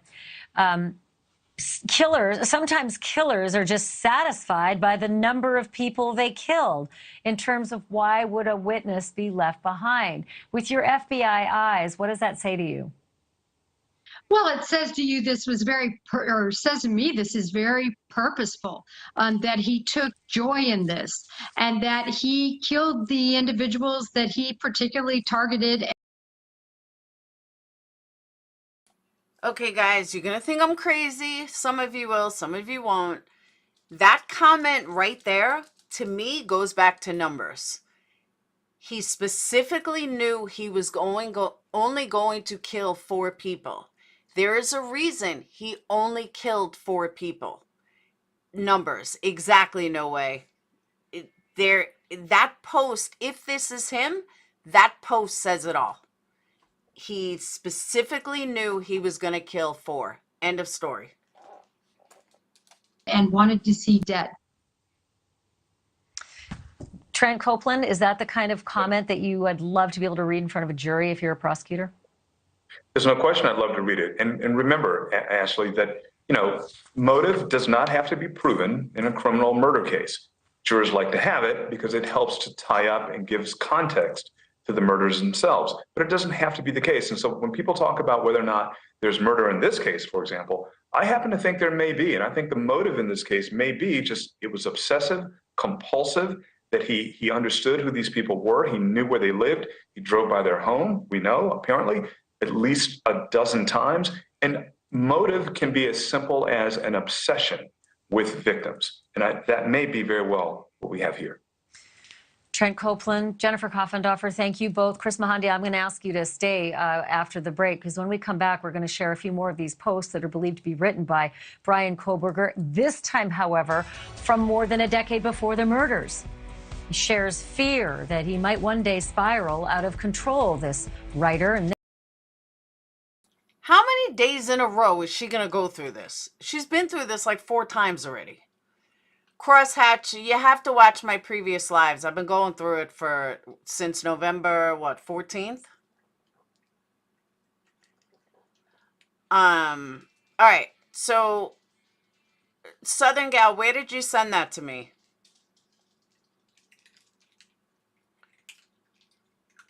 3 ways on the interstate. Yeah, but 195, no. Whose address is 666?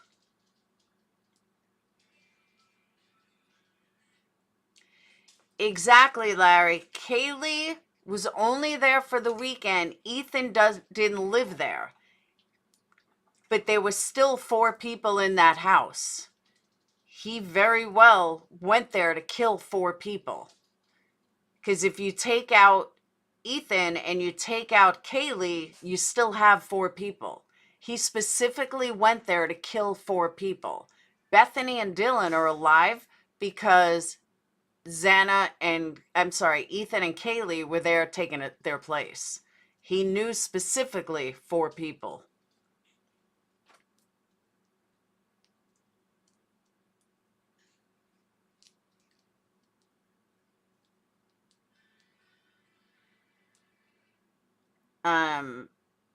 Twitter DM. All right, hold on. What? Guys, if you want to support the channel, you have to hit that thumbs up. It's free. It doesn't cost anything. Hit the thumb up.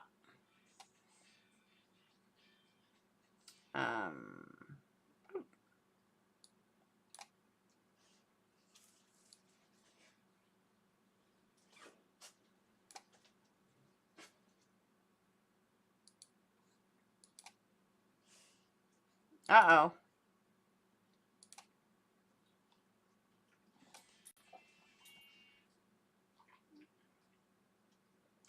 Okay, why is this like frozen? All right. Twitter.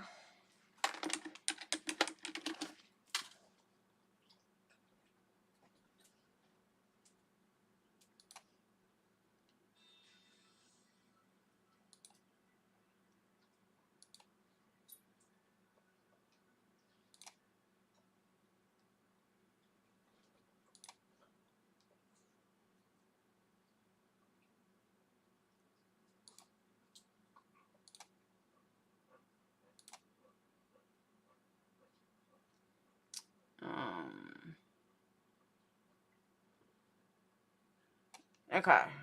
Hold on.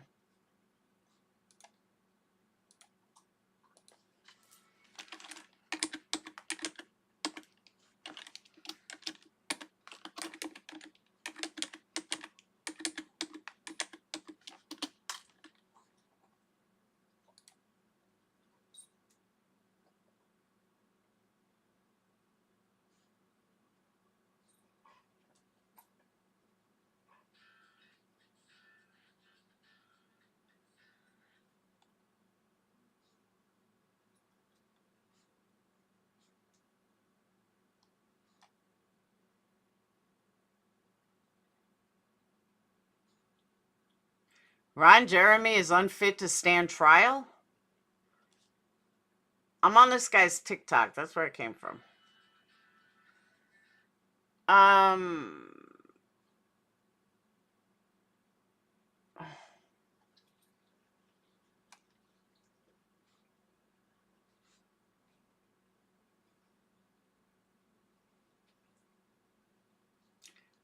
I can't find him that match.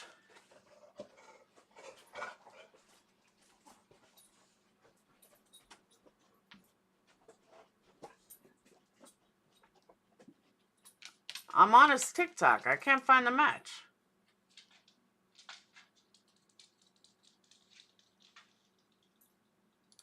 At 4:17.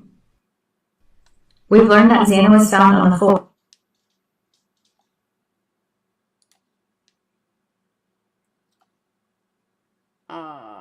All right, I'm trying to think how I move this over without showing everybody. All right, let me go this way. All right.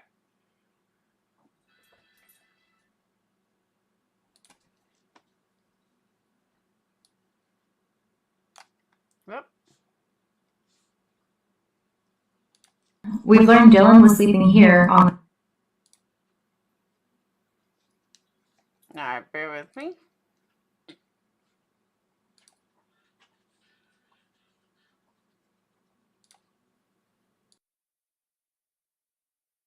In the beginning, most of us believed the two surviving roommates, Bethany and Dylan, were sleeping on the first floor. Since then, we've learned Dylan was sleeping here on the second floor, along with Xana and Ethan located here. Kaylee and Madison were located here on the third floor. The dog was located on the third floor and the room by itself. Let's move around and see through the walls into the kitchen, to the back slider, and take a look at the time frames. At 4:04 a.m., the suspect can be seen trying to park his car. At 4:09, approximately 5 minutes later, he enters the house through the back slider. At 4:18, he leaves the house after committing the crimes. At 4:20, he's caught on camera driving away at a high rate of speed. All of this only took 9 minutes. Let's watch what that looks like. The suspect enters through the back sliding door.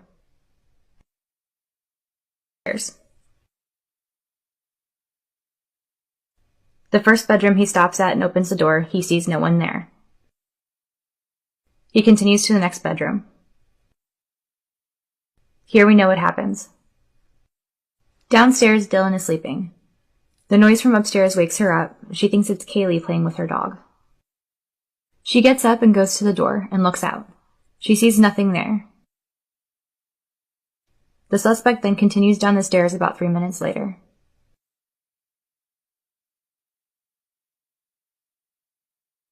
He then heads to Xana's room. Outside there's a security camera picking up some whimpering, cries, and a thud at 4:17. We've learned that Xana was found on the floor, which might explain the thud. Dylan again hears something and looks outside her door. She sees the suspect. He walks right past her and leaves.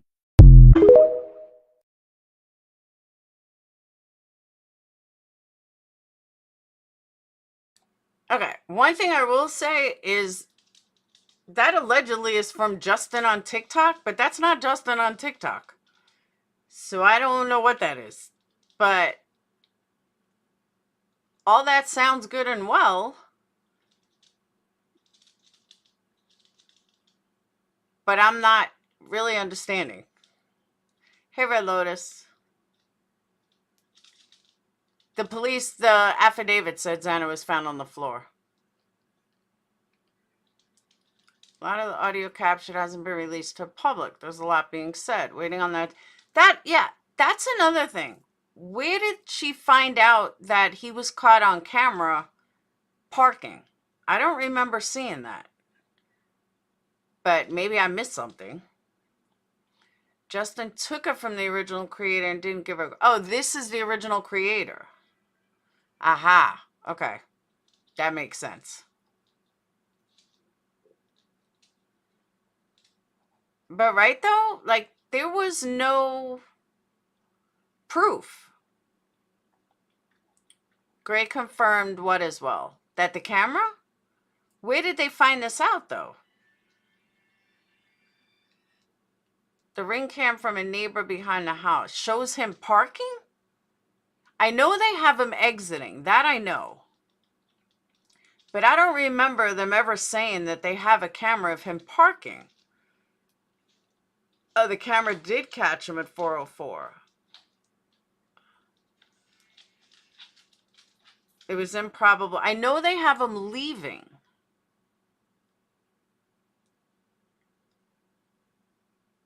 He tried to park. Yeah, I don't remember that. than knowing where he parked. That's what I'm saying. I don't remember them saying. I know that the gas station people had him leaving. That one I know. Shows him turning around in a parking lot in direct sight of a camera. I guess I missed that one.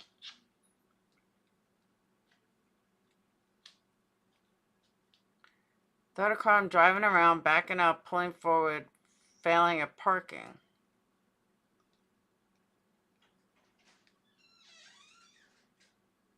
And back and forth in front of the house, did a 3-point turn on camera.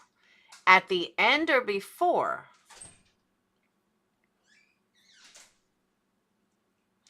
Great, by the way, I can't see you, but congratulations on 100,000 subs. I know you're like way over it now, but congratulations. I meant to tell you that a while ago. That is the address. Gray, I can never remember it. I guess I've done Black Ray. Before. Okay, I mean, it could be. I just didn't I don't remember it. 3-point turn was before the parked car. That's why we have an exact time frame. I thought the exact time frame came from the coroner. Okay. Well, he could still be in here. I just can't see him. Can't claim he was shopping. Not 4 in the morning.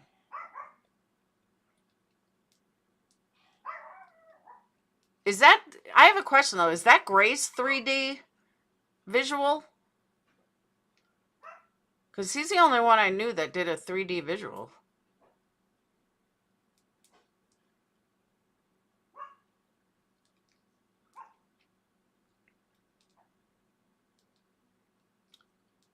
At end of road, Linda Lane camera could see. Again, I knew that it was when he left. I didn't remember. Oh, he's sharing pertinent info with me? All right, hold on. Let me unblock him. Don't make me regret this. Hold on.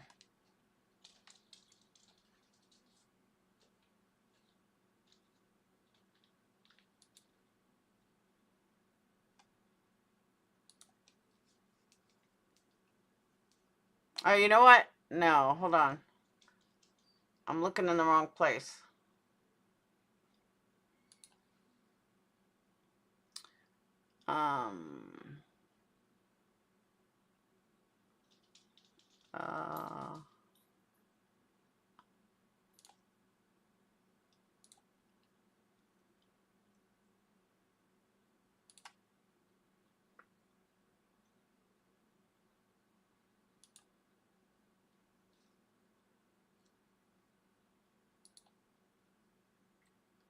Bear with me.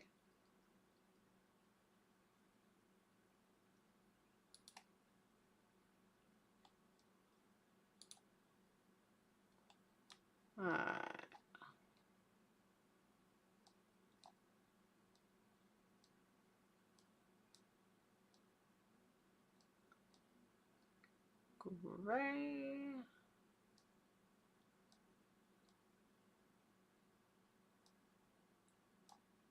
I don't see him.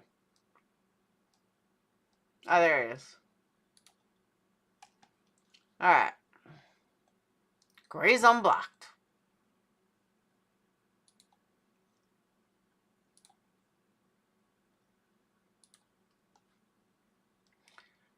All right. Yeah, he's not blocked anymore. I unblocked him. You weren't blocked from the channel. I just blocked you personally. All right, there you are. Oh, look at you, all cool with the check now. You're like big time. Now I'm really jealous. Super jealous.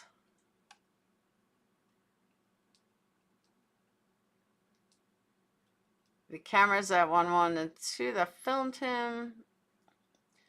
Yeah, he's got a check mark. Now I'm like super jealous. How do you headlight account? It's because he's got over 100,000. It's great. I don't want to hear your plaque is coming. That's my whole goal. It's just to get that darn plaque.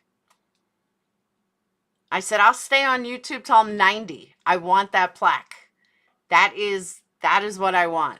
That was my whole goal of joining YouTube. So since you have, I know you're getting the plaque, but since you got the check mark and the highlight, congratulations twice. I still watch him, Amber. I just don't type in his chat anymore. Go for the gold play. I just want one of the play buttons. My luck, I'll get to like 90,000 subs and then they'll stop giving it or something. That would be my luck. Yeah, I wanted to congratulate you when you did the 100,000 sub thing. And then I was like, nah, I'm still mad at him. Yeah, if you have 100,000 subs, you get a plaque and you get highlighted with a check mark.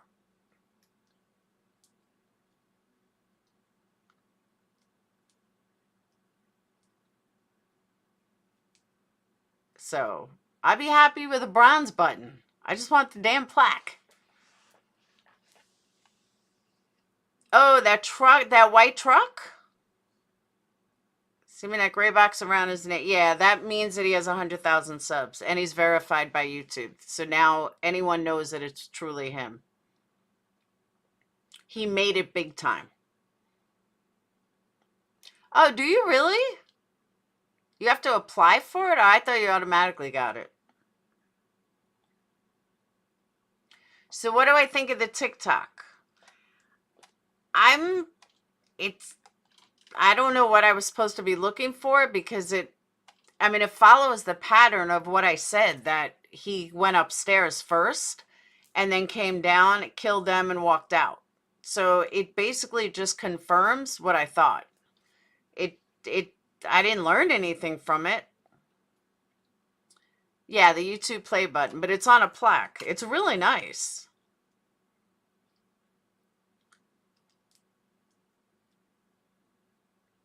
You need a subathon. I could get people. I'm 3 away. When I went to Unblock Ray, I'm 3 away from 22. 22? What am I at? 21?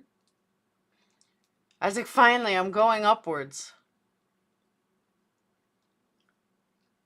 This YouTuber I watched, it has 150 subs. He got the plaque and has never shown it. Says he couldn't care less. He could send it to me. I'll take it.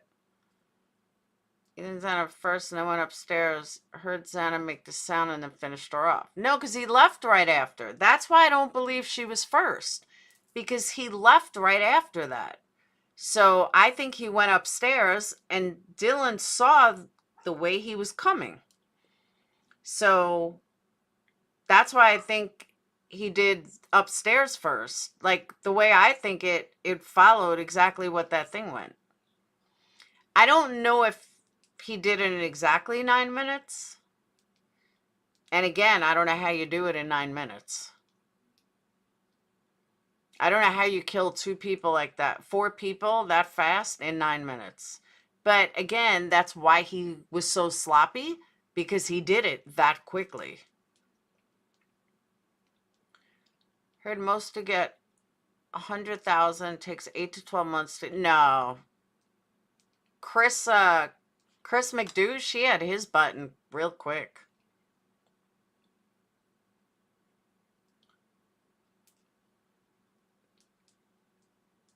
What's information that was released? T-Rev wasn't ignored. I didn't even see him.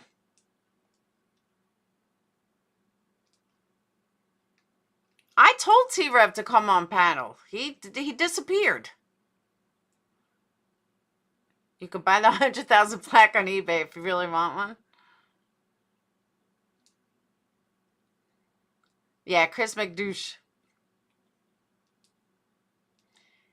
How is he sloppy? He left the sheet there.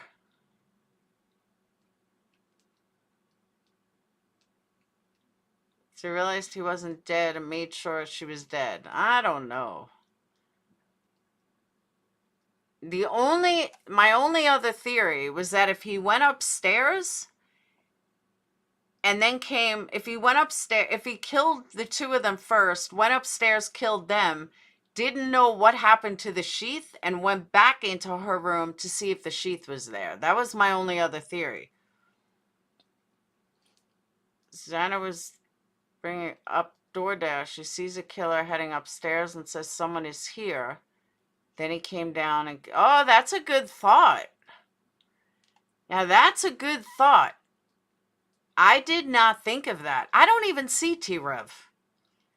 That is a great fucking theory, though. And I didn't think of that either. Is that while Xana was bringing up DoorDash, she sees the killer heading upstairs and said someone is here. Then he came down and killed them next. I didn't think of. That's a good one.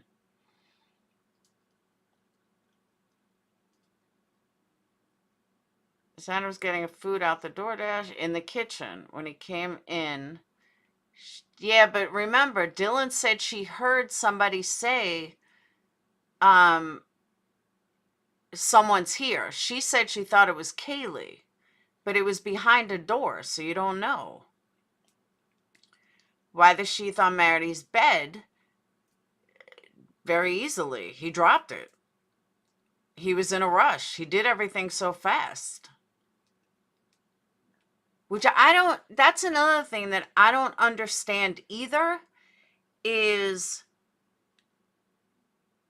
if you are killing because you want to do a thrill kill, why rush it? Why wouldn't you want to, like, check out your kill, bask in your kill, do it slow? You know what I'm saying? I don't know. The fact that he rushed it so fast is odd to me. He did not order the DoorDash.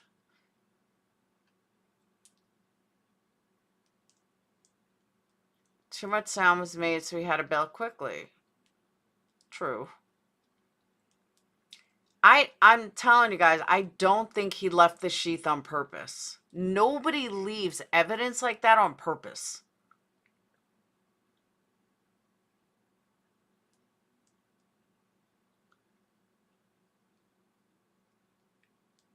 No real audios have been leaked. They're only fake ones. I think he got in from the DoorDash guy. That's what I think. I think he followed the DoorDash guy in. Yeah, I don't think he meant to leave it at all.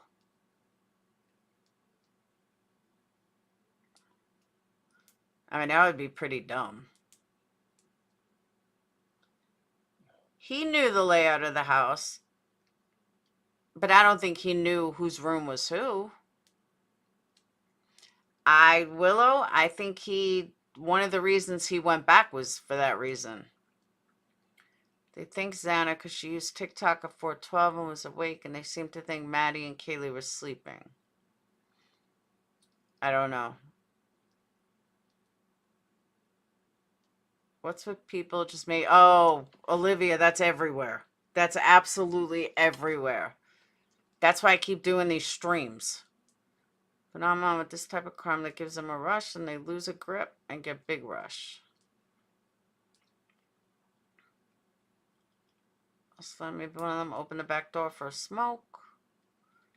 No, because here's that theory for us. If they open the door for a smoke, they wouldn't have died in their bedrooms. They both died in their bedrooms. I mean, all four of them died in the rooms, in their bedrooms. So you kind of have to figure that he didn't put them in their rooms. They were killed in their rooms. So they were in their rooms for a reason.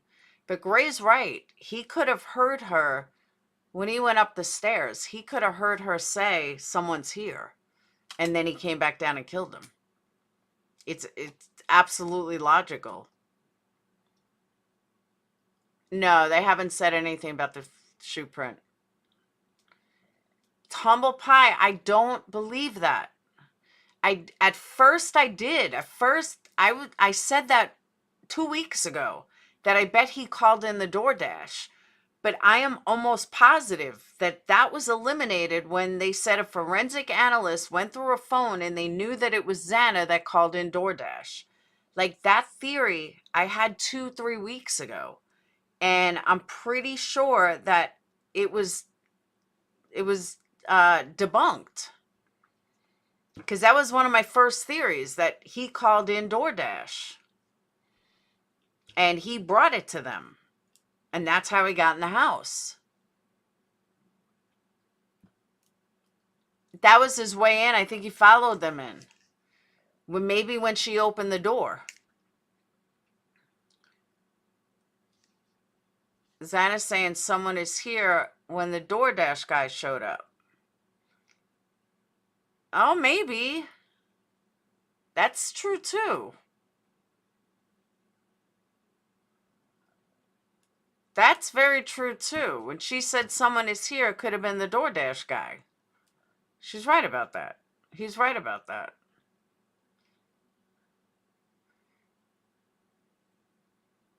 It very well could have been the DoorDash guy that she said that to. That's a pretty good point.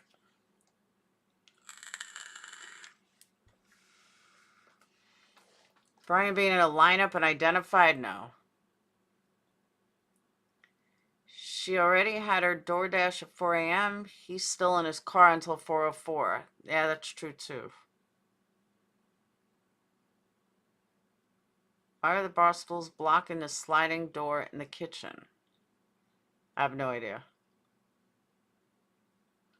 So that would have tied him to the murders. She went to grab the food and let him her, or she went to the front door, he came in the back door. I don't know. There's so many possibilities. If he called in the DoorDash, when the DoorDash guy came and she opened the door, Xana would have said something to the DoorDash guy like, I didn't order anything. Good point too. Yeah, but they're saying that they drop it off. People are saying that DoorDash, you just drop it off.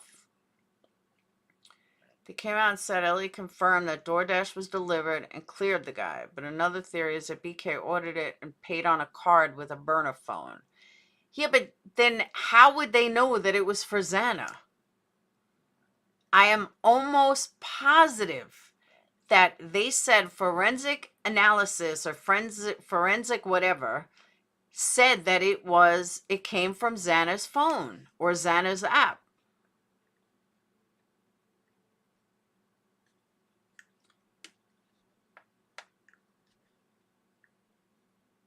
But why would DoorDash go to the back door? Yeah, I don't know. Well, can't you leave notification or something?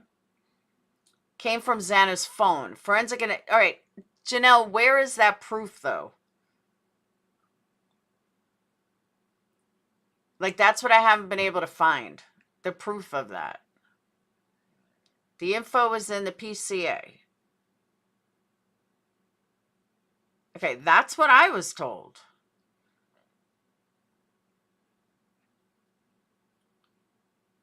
Why would she eat it or take it in if she didn't order it? That's true too.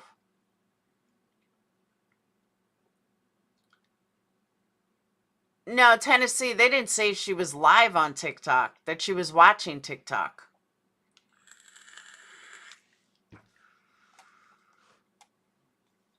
They would leave it where you tell them to. You could leave them a message if you want to leave. Yeah, that's what I thought too. They do not have to hand you your food personally. I haven't heard anything from Melanie was confirmed she ordered. Just that they talked. Well, I know they cleared the DoorDash guy. But I'm almost positive that I heard. Does not say Dana ordered the DoorDash. It's just likely she did.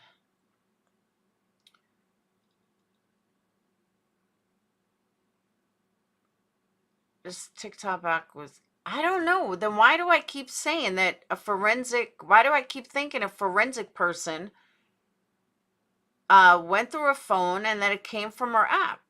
I remember this. The driver said she did. Is that where I got it from? The driver? Phone is a text and they have proof of it. That's true too.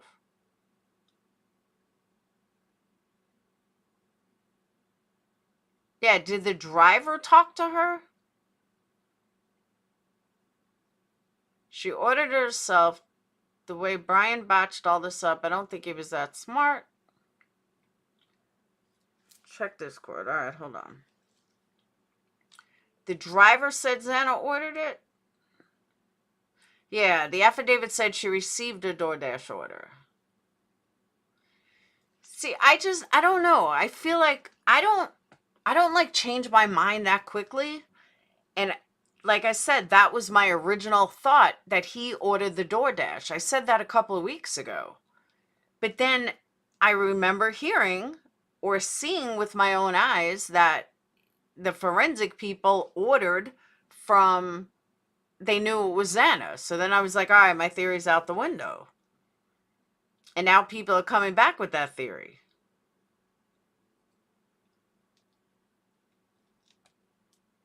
That's why I'm like, now I'm more confused.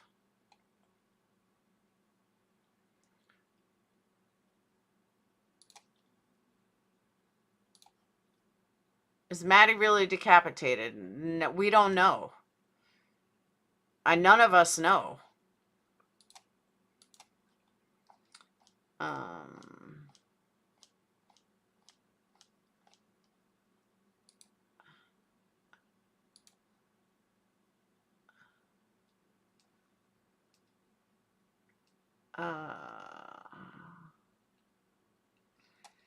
Suspect vehicle. Oh, hold on. Where is this from, Janelle? Where's this from?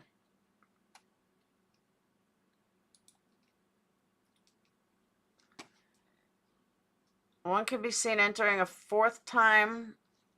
Hold on. A 404 can be seen driving back westbound road. When suspect vehicle 1 is in front of the King Road residence, it appears to unsuccessfully attempt to park or turn around. Vehicle then continued the intersection of Queen and King, where it can be seen completing a 3-point turn.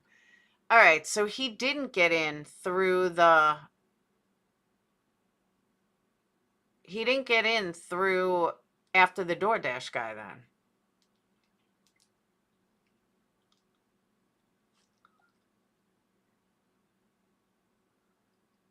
All right.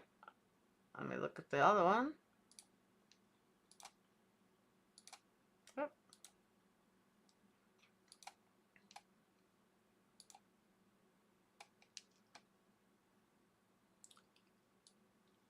All right.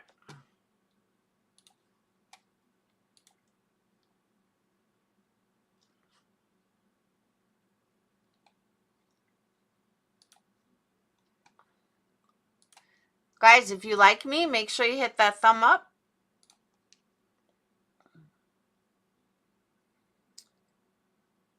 And make sure you subscribe. All right. This is with the exception of Kernoodle, who received a DoorDash order at the residence at approximately 4 a.m. when Brian was still in his car. Law enforcement identified the DoorDash delivery driver who reported the information.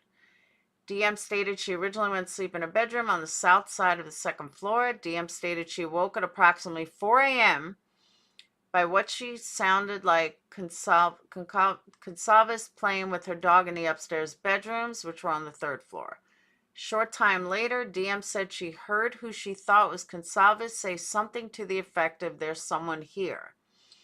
A review of records obtained from a forensic download of Kernoodle's phone showed this could have been Kernoodle, as her cellular phone indicated she was likely awake and using TikTok app at approximately 4:12.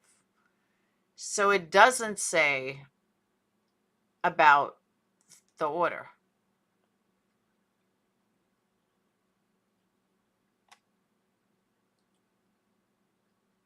See, but he wasn't even in the house at this time. He was still parking.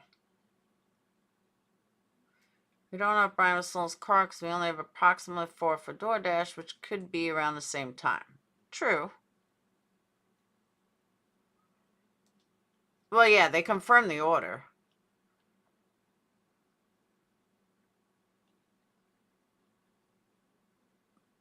I don't know. I don't think Brian was a hacker. The info said it came from the DoorDash guy. TikTok back and beyond, but not in use.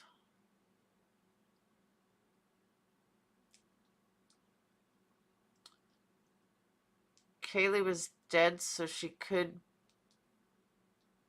Kaylee dead immediately? Liam knows exact time she heard. See, no way. I was thinking the same thing. But we know everything took place in a short time. But Grace theory is true too.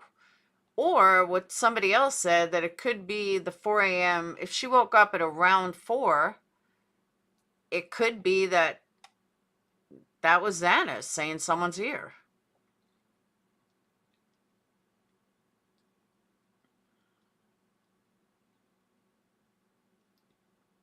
Because the dog didn't start barking until 4:17. Which is the other reason I'm not sure who he killed first.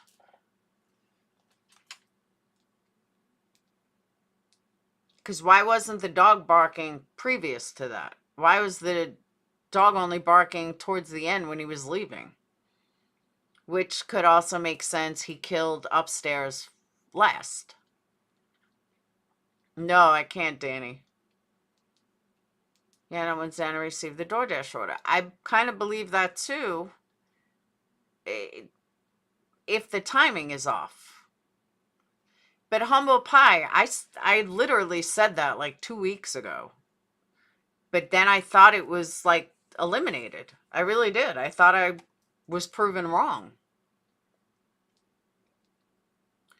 I think he killed the way the judge read their names in that order. Maddie, Kaylee, Xana, Ethan. Maybe. That's a good way to look at it too, though. Problem with upstairs last is the bathroom upstairs mute sound coming. I just don't know why the dog would start barking at like 4:17.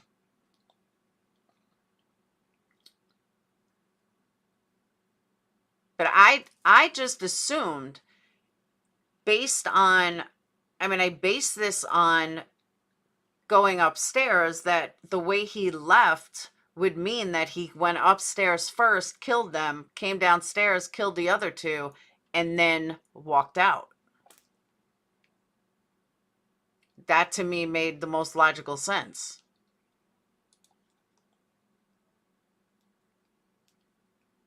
Regarding him coming back down to finish off Xana, maybe. Mentioned the bathroom upstairs and sharing the walls. Evidence of sound of 4:17 with Xana and Ethan. Yeah, but why would the dog be barking for Xana and Ethan if the dog was upstairs? That's where I'm sketchy with that. But again, my original, and I'm still sticking with it, is that he went upstairs first. Once we got the affidavit, he went upstairs first, and then he came downstairs, killed them, and walked out. My dog would too, Warrior. Then again, today my door went wide open. Neither dog even blinked an eye. So, I don't know.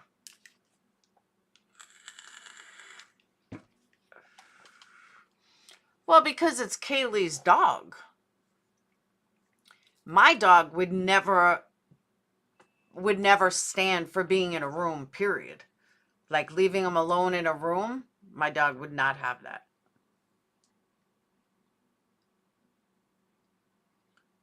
Yeah, that's true. A dog could have smelled the blood and tried to get out. Second bedroom, he came through the sliding glass door, third bedroom. Then why would he leave on the second bedroom? Hey, Olivia, thanks. Yeah, dogs are very sensitive to smell. We don't know that. Exit screaming. We have no idea. But to just talk about the theory that, you know, someone else ordered it for Xana. If that was true, that would mean Xana was the target, and if Xana was the target, she would have been killed first. So that's why I'm not going with that, because she would have been killed first. Yeah, I changed I said it immediately. Once I said decapitated, I meant incapacitated.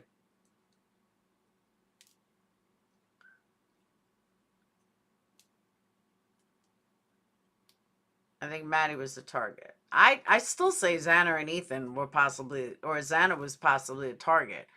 But the more I thought about it, if Xana was the target, then Xana would have been killed first.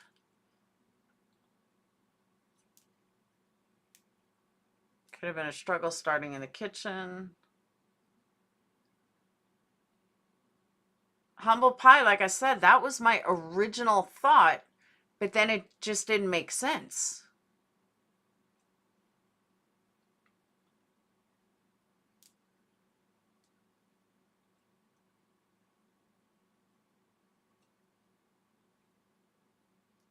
Have ruled out. I have ruled out aliens. Definitely wasn't aliens. Santa Maddie was target of both because they were the two that was there, still living there. Maybe not.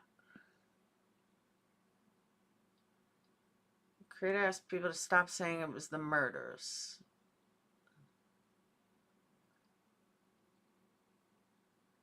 Obviously had some kind of gripe at the whole lot. I don't know. Because it doesn't make sense, because like I just said, Humble Pie, if she was the target, okay? If Xana was the target, Xana would have been murdered first. That's why. If Xana, and I believe that if he would have ordered the DoorDash, that would have made her the target. That's why. If 4 girls, well, not 4 girls, 4 people. She could have been first, but was still, yeah, but where was Ethan? Exit screaming, Xana and Maddie could be. Why'd he go upstairs? A number obsession. I think he went there to kill 4 people. How do you know that, Gray? I thought maybe that was Ethan. There's no proof that was Kohberger.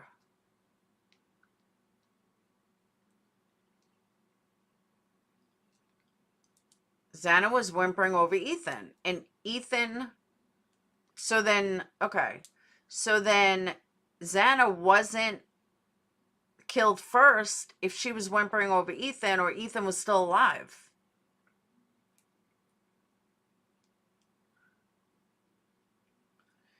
I'm not saying it wasn't, because we don't know, but it could have been Ethan saying it to Xana. Because they were both attacked, he could have said it to Xana. I'm not saying he did, but he could have. She may have been wounded worse than him at the moment.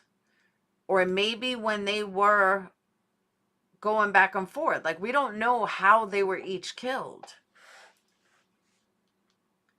Maybe not. It was behind a closed door. I originally said that it was probably Kohberger that said it, but it's possible that it was Ethan.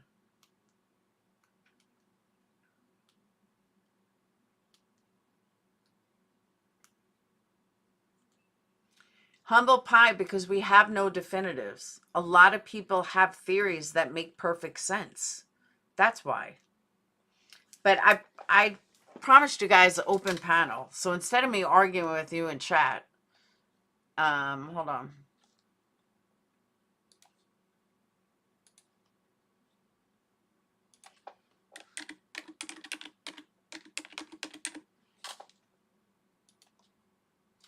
She would have known Ethan's voice. She has a male voice. Not necessarily. She thought it was Kaylee's voice that she heard, but maybe it wasn't.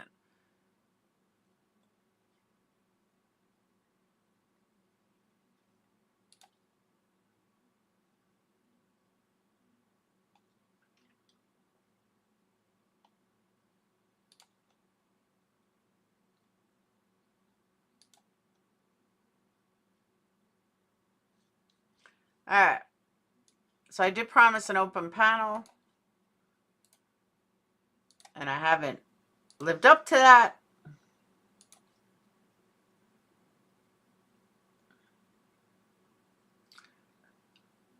Yeah, people, absolutely, Coffee.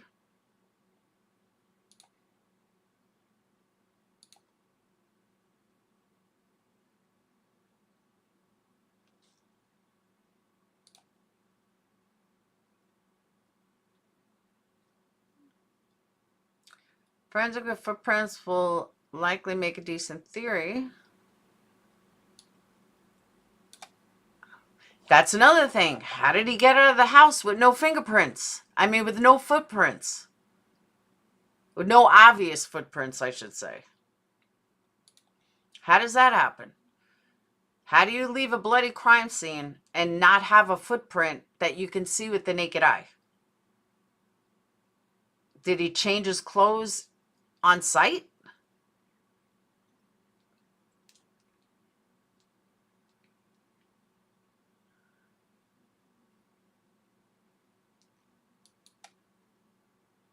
And that's one of my biggest questions. Could have been wearing shoe coverings. You could have, but where are they? Yeah, but the footprint was a latent footprint, meaning that you can't see it. You couldn't see it with the naked eye.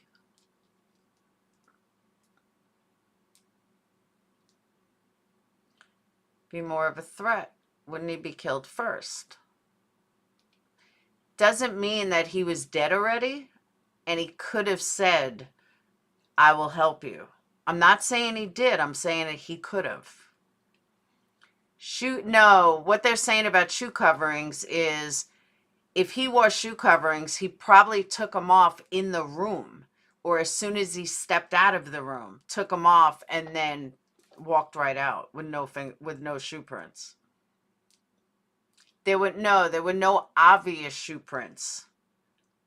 There was only latent shoe prints, meaning that you can't see it with the naked eye. They had to use, chemicals in order to find it.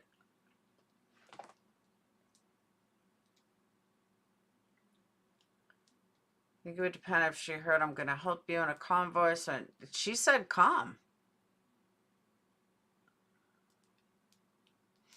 See, I don't know where you guys heard bodily fluid because nothing's been released.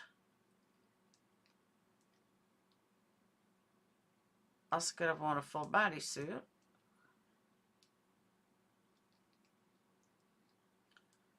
One shoe print. One latent shoe print. There were no obvious ones.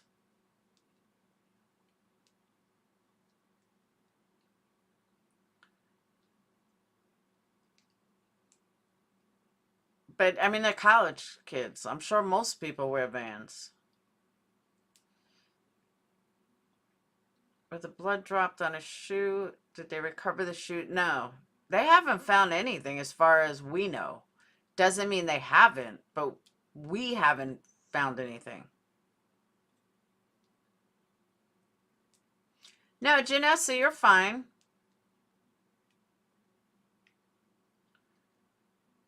Maybe one shot covering came off. I don't know. Maybe he put some kind of chemicals on his feet. I don't know. I mean, he was in criminology. Maybe there's chemicals he could put on that will make his feet invisible. I don't know.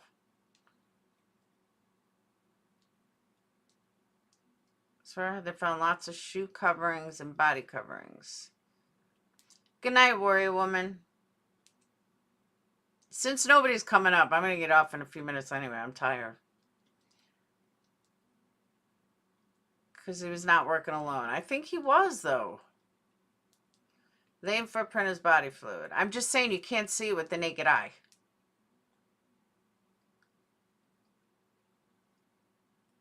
The evidence they seem to have, the DNA along with cell phone ping and video times wide Elantra, could be damning. Oh, absolutely it could.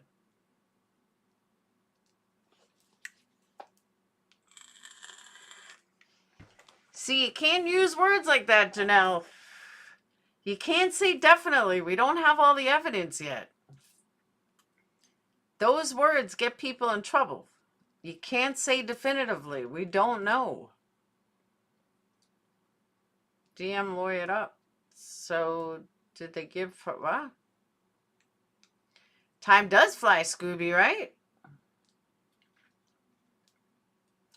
But I hear a lot of those words being dropped. Definitively, definitely, absolutely. No, we don't know. It's all a matter of what we think.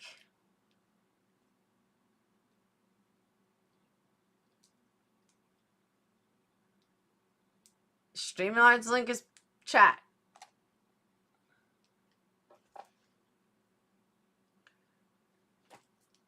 I think you're being intellectually dishonest. Why?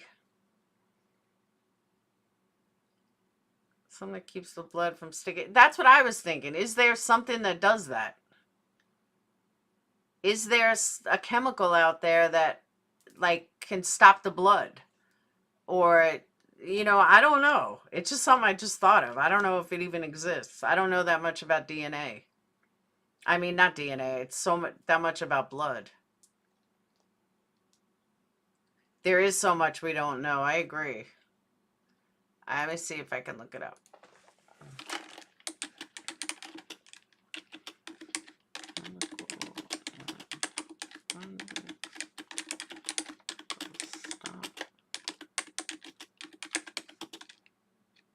You know what I just thought of, though? Hold on. I just thought of something. There has to be something. Because every cop would have everyone's blood on them. So there has to be something that stops the blood from, like, attaching to you. Or literally every single cop would have everybody's blood all over them if you step into a crime scene. So there has to be something. Logically, there has to be something. Think about all the blood cops would have all over their clothes and shoes. And there is. It can be applied first, fixing the blood trace. The formula of LCV already incorporates the fixing agent of sulfuric acid.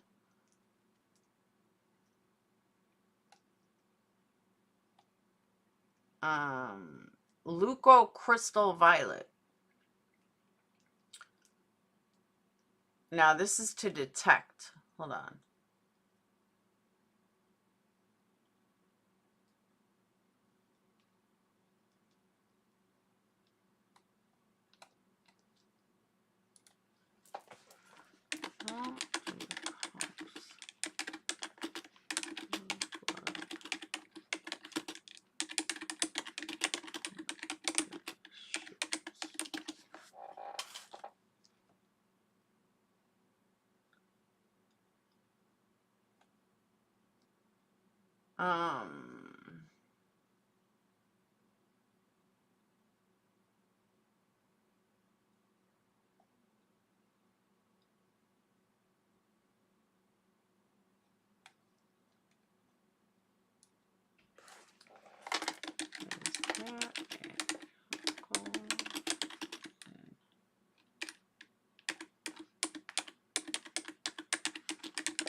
I'm gonna try something else.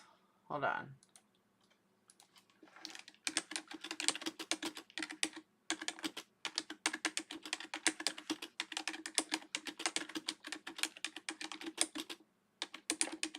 All right, guys, just want you to know if a cop looks at my computer, I'm done now. After I murder someone.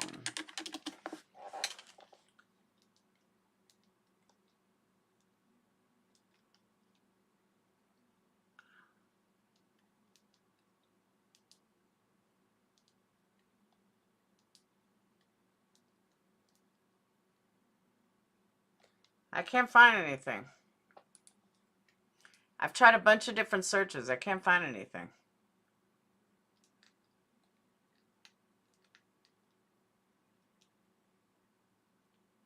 BHB is a joke. I agree with that. But I'm telling you, if I went to jail, I'm done now. I just looked up, how do I stop blood from getting on me after I murder someone? I'm done.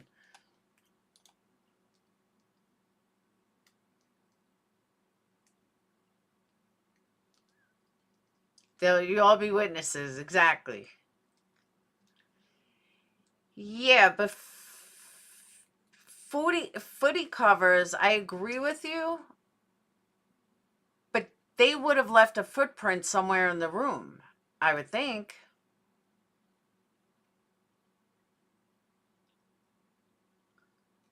Where's the best place to hide a murder weapon? It's somewhere on a long drive, far, far away.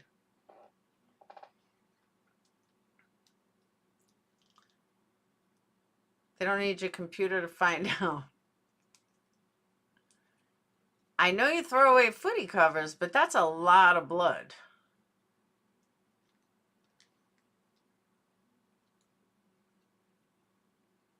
I don't know. Something's off. Something's just not right.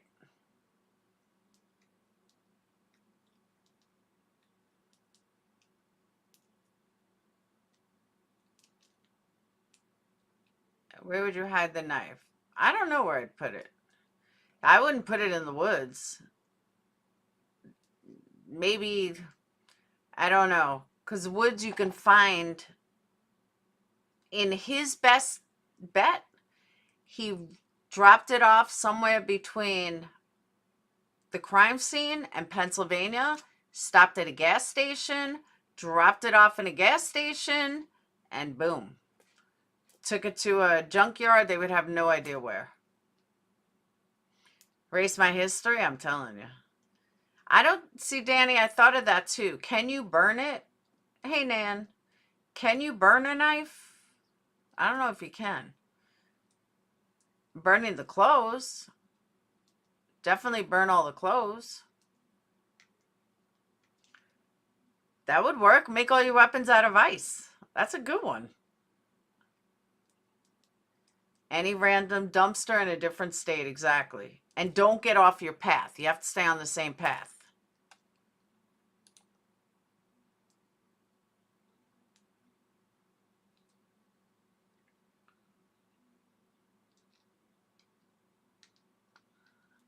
I think he stashed evidence on that out-of-the-way drive he took. Yeah, but I don't think he went that far out of the way. I think he stayed on the path. Like, he would have to be an idiot to go off path. Because they're probably checking everywhere he went with his phone, trying to find the knife. I mean, that's logic.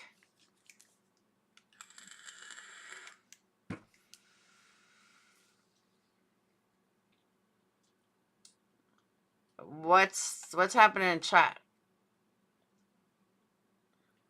You can melt a steel knife. I didn't know that. I don't really know much about knives, though. Like this cut. Yeah, I know they wear boots, like booties. The way back. See, but that I think is too obvious. I don't think he got rid of the knife that soon. It's too obvious. He turned his phone on, too. It's too obvious.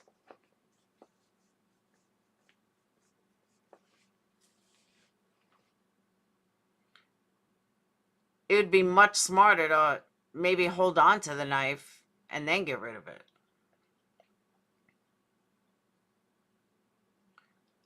But wouldn't they have known where he had a fire?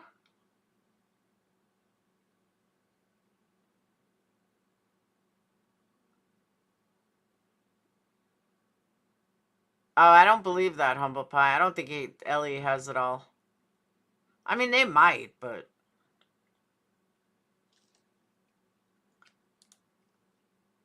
They totally might.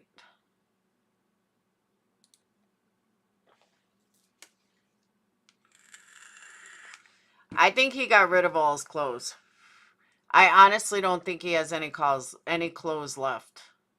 I think he burned them all.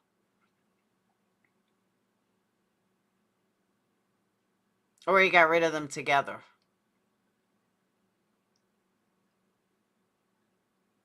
More than just a fireplace. Actually, you want to know a good place to bury a knife? Cemetery. Bury a knife in the cemetery. What cops are going to a cemetery to look? Probably none.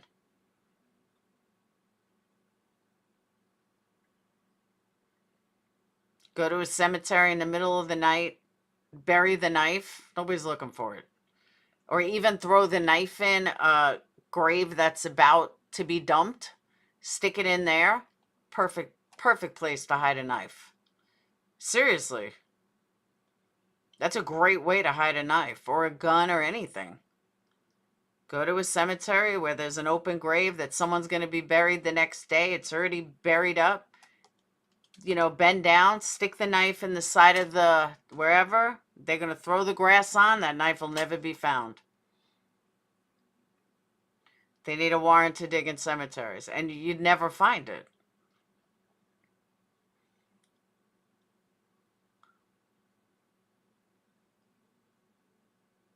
He went 6 hours out in Interstate I-95 off phone pings. When? Isn't that brilliant? I don't know. I just thought of that now. That's a good way to bury something. To an open casket. I mean, they're not going to look there. They're not going to think that you did it.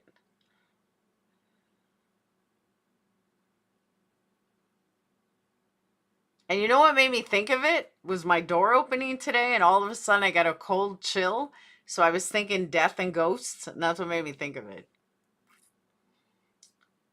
It's enough, right? Poconos is it's not as big as people think it is. I don't know. Maybe he did think of it, but I honestly, the more I think about it, it's kind of brilliant.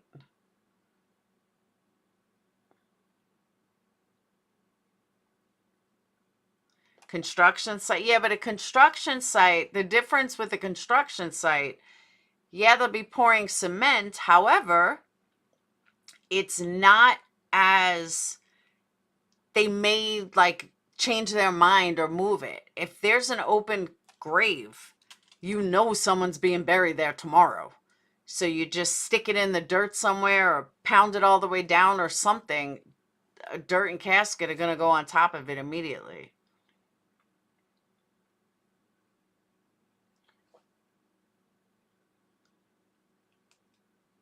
Crime scene has been compromised. Well, maybe not.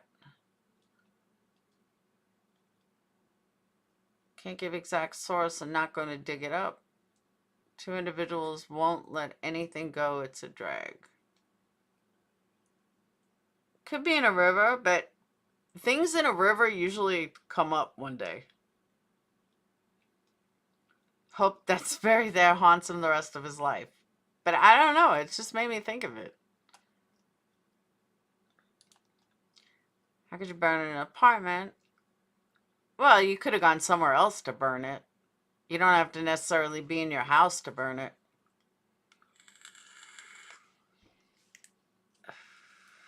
Yeah, but you don't think they checked the rivers? I'm sure they checked all the rivers because his clothes would come up unless he wrapped them in cement or some shit. You know what I mean?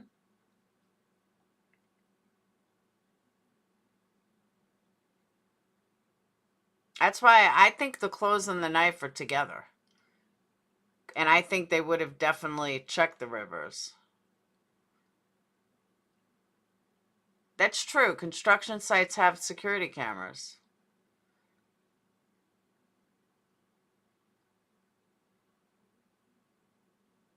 Hiding in a cemetery. I heard that was one of the places he visited. I mean, it could be. I just think a river is too obvious. Because they can go in the river. You know what I mean? I think it would too. You would just have to hide it on the bottom. You couldn't put it in the sides because it may fall out when they put it in. But if you have something that can bury it down, they're not lifting that up again. They're just pouring on top of it.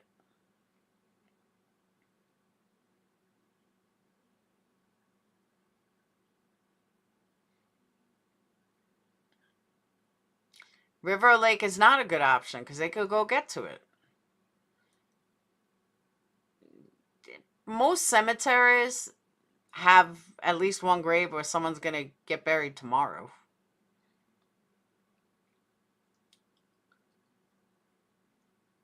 That's someone without a manifesto? Maybe.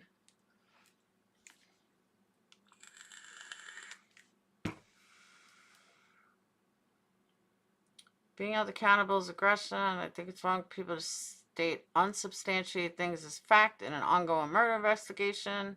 Who, Olivia? And dump it overboard? Yeah, but he's not on a Carnival cruise.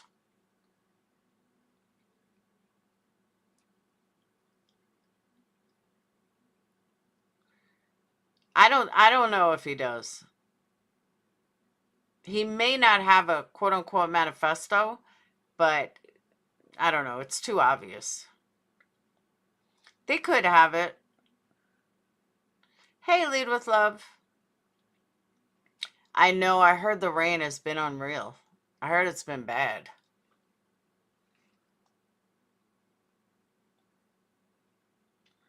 See, I have call-ins. Nobody ever calls in.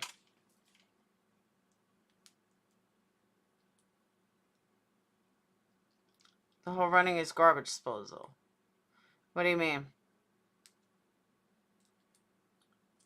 If he turned in his phone after the murders, I just checked the pings of all the stops. That's why the warrant is sealed for the apartment. The warrant was sealed. We went through this already. The warrant was sealed before they knew anything in the apartment. The warrant was sealed before they ever entered. They didn't know if they were going to find anything. This is how this whole live started tonight. That is the biggest misconception. They think they got something and then sealed the warrant. No, the warrant was sealed before they arrested him or the day they arrested him. They didn't know what they were going to find. If anything, they may not have even found anything. But either way, it's all sealed. That's sunset gazing. That's not bad, but I don't see him as a welder.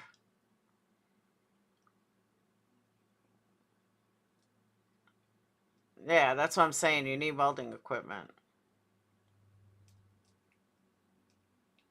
Olivia and Janessa, I have no idea what you guys are saying or what you guys are arguing about.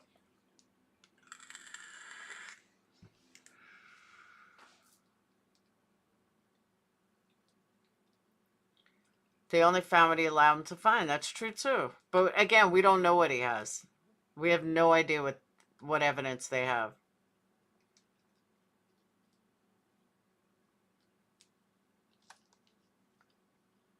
So I don't know if I'm going to be awake for this hearing tomorrow. My luck, I'm going to miss it and it's going to be huge, but I really don't think it's going to be big. I think it's going to be a 2-second thing. Talked about if you want to get rid of a dead body, bury him in a cemetery. Yeah, but burying in a cemetery, they're going to find out. But if you bury evidence in a cemetery and you do it right, nobody's going to find it. But again, you have to know where there's an open grave. And you have to be ballsy enough to do it. I personally, not ballsy enough to do it. But some people are. Some people probably do it no problem. I am not one of them.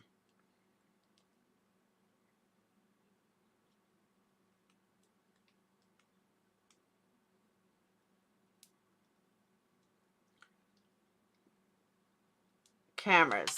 Hold on. Let me check that out because I don't know.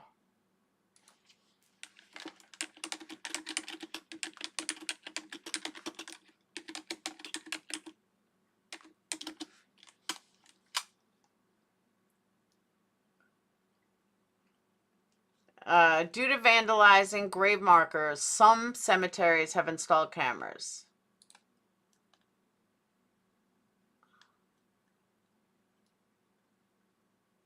But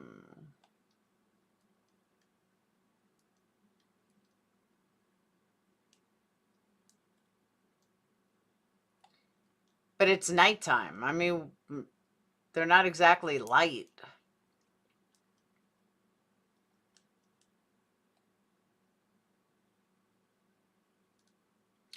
Okay, while it's true that some cemeteries do have security guards and CCTV cameras, most do not. In fact, most cemeteries are open to the public.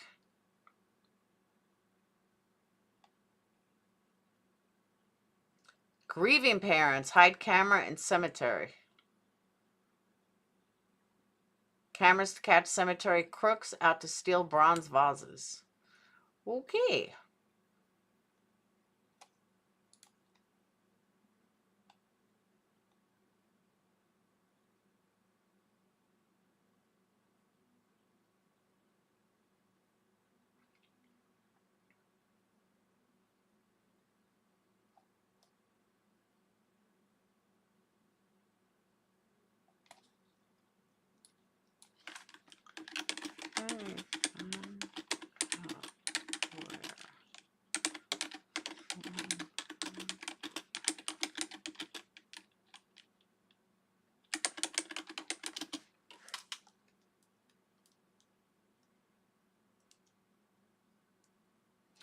All right, here you go.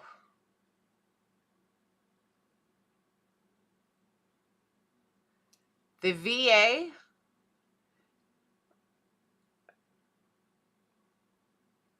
Department of Veteran Affairs National Cemetery Administration daily burial schedule allows the public to search for the committal service date, time, and cemetery for the scheduled burial of a veteran spouse or other family member. So in a veteran cemetery, you can find out who's being buried. But it looks like only in a veterans. I'm standing for. Oh, I agree with you, Olivia.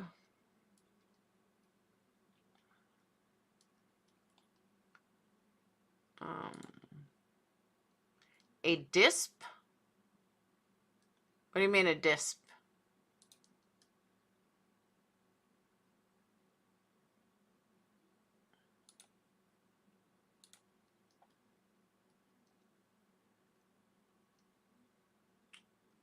Watch people stealing off graves. But no, but I guess in a public cemetery, I mean in a VA cemetery, you can. Or online obituaries. Uh-oh, here we go. What's up, Humble Pie? What's up, Humble Pie? Hi, Laura. Hey. Oh, you're a girl. I thought you were a guy. You did? I did. So now I know you're not going to porn me. That's funny. What's up? Yeah. So,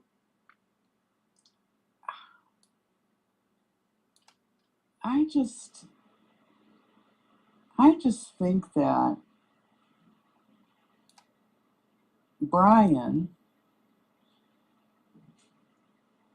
used a burner phone and called in the DoorDash,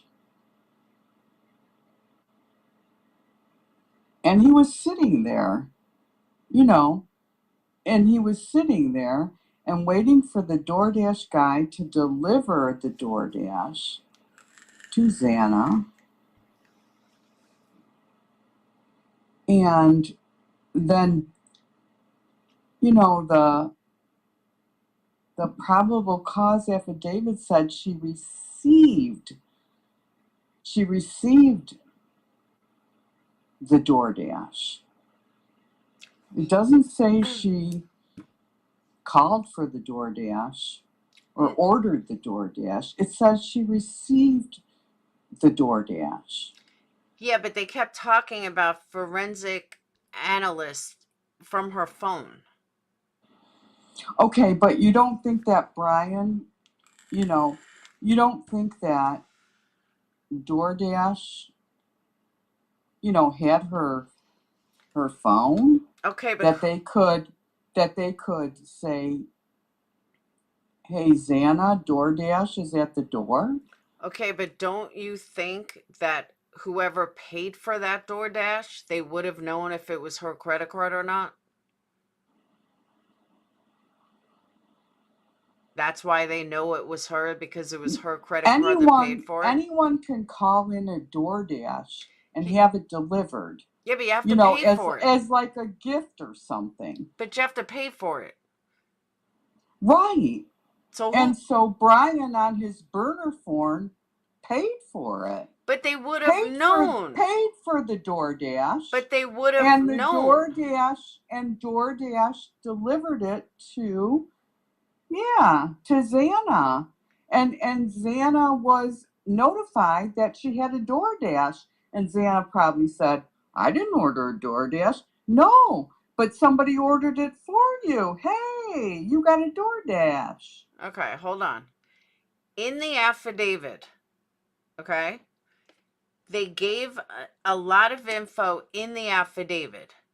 If the affidavit stated that, I mean, if it was true that hold on, let me finish. Laura, the affidavit stated that Xana received a DoorDash. It doesn't say Xana ordered a DoorDash. It said Xana received a DoorDash. If Xana received a DoorDash, that doesn't mean Xana ordered a DoorDash. Anybody can order a DoorDash for anybody. You have to pay for DoorDash with a credit card. If Brian's credit card, if he was that dumb and he paid for a DoorDash order with his own credit card, then guess what? DoorDash guy would have told them that. DoorDash guy would have said, this isn't the account that it normally is paid for with. DoorDash guy delivers the DoorDash. DoorDash guy doesn't know who paid for the DoorDash. DoorDash guy delivers the DoorDash. He doesn't know who ordered the DoorDash. DoorDash guy delivers the DoorDash via the DoorDash telling the DoorDash guy to deliver it. The DoorDash guy doesn't know who ordered the DoorDash. No, the DoorDash company does. Guy just delivers the DoorDash. The DoorDash company does. And the DoorDash company has already confirmed that it was Xana. It came from Xana's account. No, who said that? Who said that? I didn't see that anywhere. No, all it says is Xana received a DoorDash. It doesn't say DoorDash was ordered by Xana. No, Xana received a DoorDash. Brian, on a burner phone, ordered the DoorDash for Xana. When Xana received the DoorDash, Brian entered the sliding door. When Xana went down to receive the DoorDash, Brian entered the sliding door. Have you ever used DoorDash? No. Okay. It That's doesn't matter why though, it Laura, does matter. because it doesn't say she ordered a DoorDash. She received a DoorDash. That's what the probable cause affidavit said. She received a DoorDash. It doesn't say she ordered a DoorDash. It says she received a DoorDash. Okay. Right?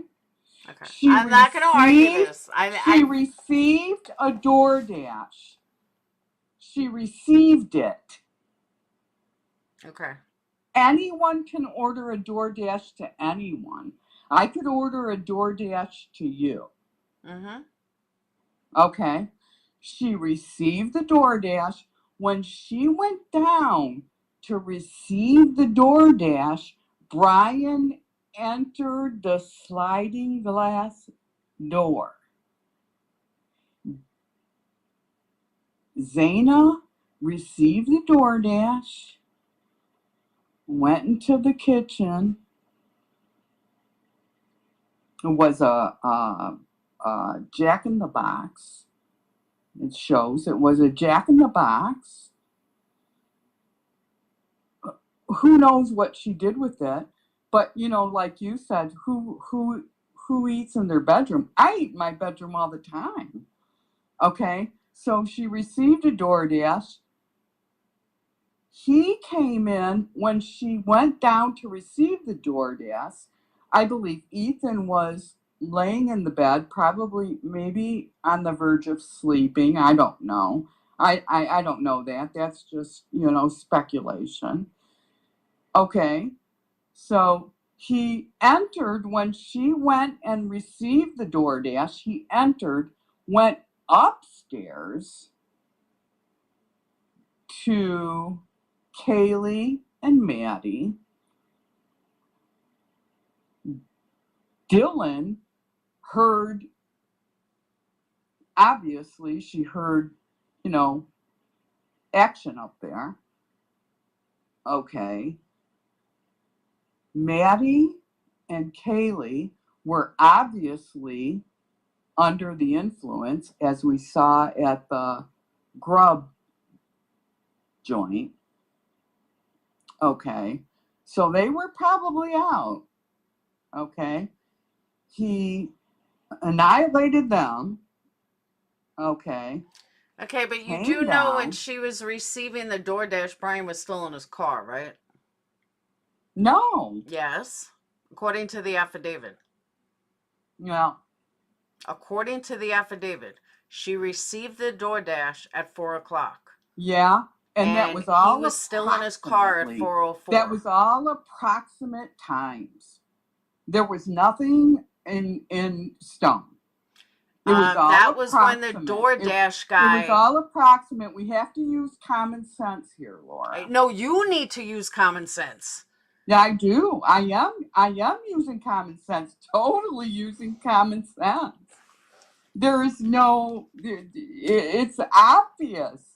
There's no. It is so obvious. There's nothing. There's no lack of common sense here. Are you drinking? No. Okay. Just curious. No. Okay. I was judging. I was just asking. I mean, that's what I see here. I mean, it's just so obvious to me. Okay. I don't share that, but okay. So that's how I see it. I mean, it's too obvious, really, to me. It's too obvious to me. Okay.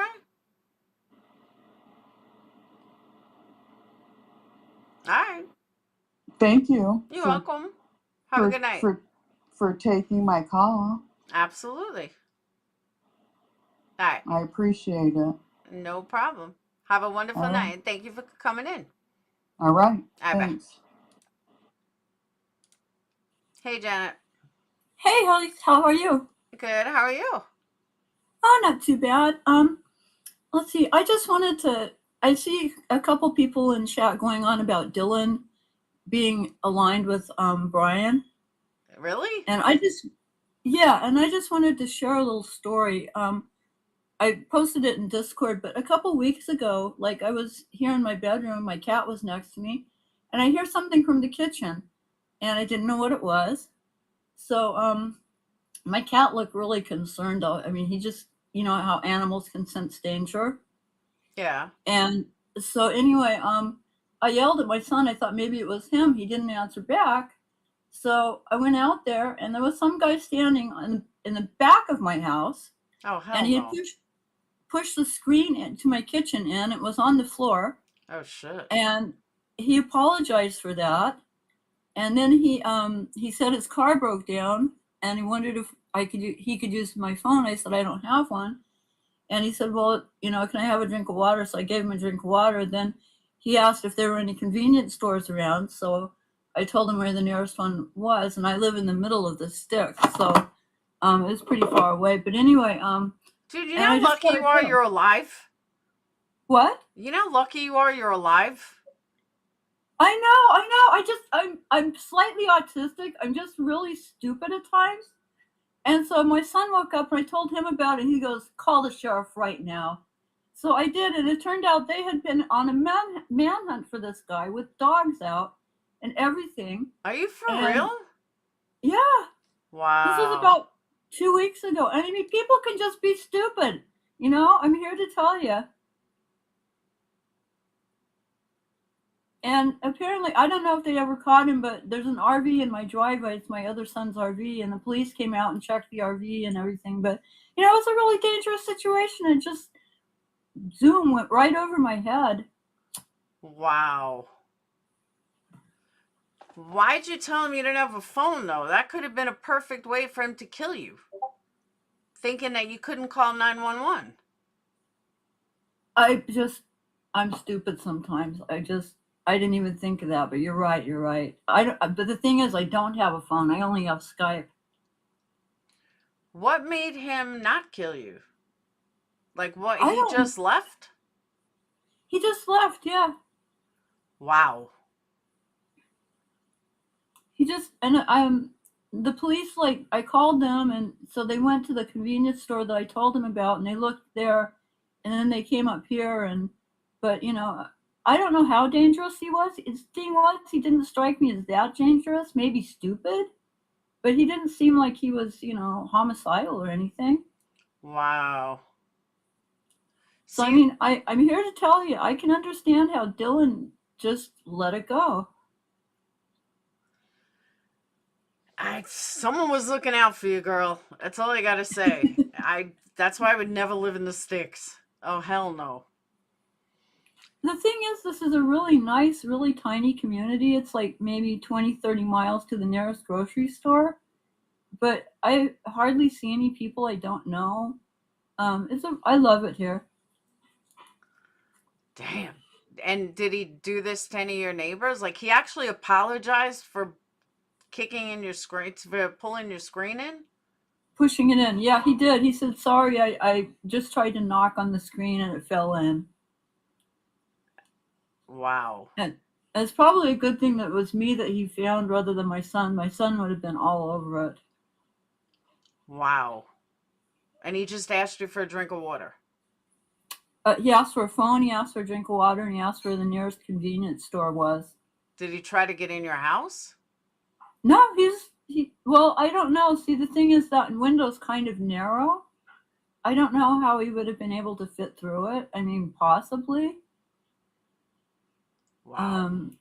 But it turned out that he had robbed a car. They didn't tell me if there was anything else.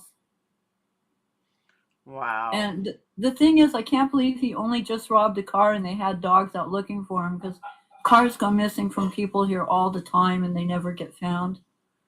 That's so weird. Oh my God, girls, stay safe.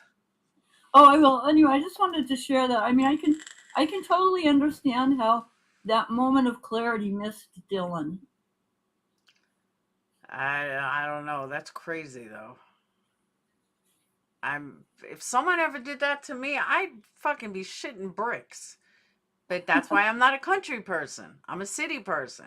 Say you see your screen on the floor, you fucking have that gun ready to go. You got your phone in one hand, gun in the other hand, and you I do have shoot. sort of a sixth sense about people, and he just didn't strike me as like, you know, threatening at all. The what? He didn't strike me as threatening at all. Oh, that's good. So maybe that's why I overlooked it. I don't know. Wow. Anyway, I'm gonna jump down. I just wanted to share that. You know, I totally sympathize with Dylan. Stay safe. I will. All Take right. care. Bye. Dude, that's crazy. She's crazy. I would never. I'd like have a bat in hand. But I obviously didn't want to hurt her. But I guess to her, what she's saying is at that time, it makes sense that he knocked on the window and it came in. It makes sense.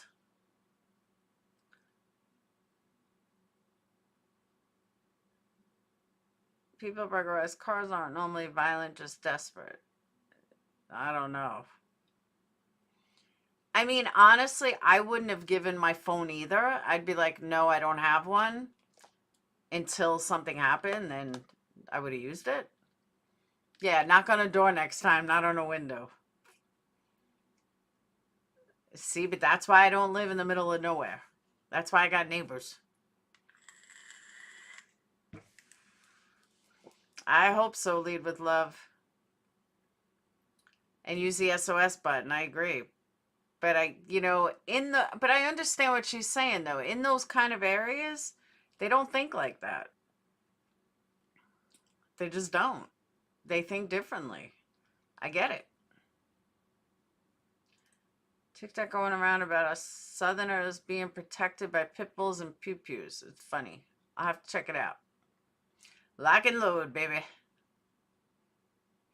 Yeah, he seemed nice. He apologized. Dylan didn't know the guy was an intruder. Yeah, but if this guy had a mask on, I don't know. I don't think Dylan's involved at all. But I do think it's odd.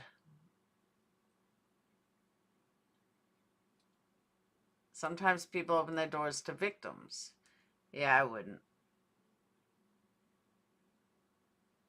I'm not letting anyone in my house. But I still don't know how that door went flying open today.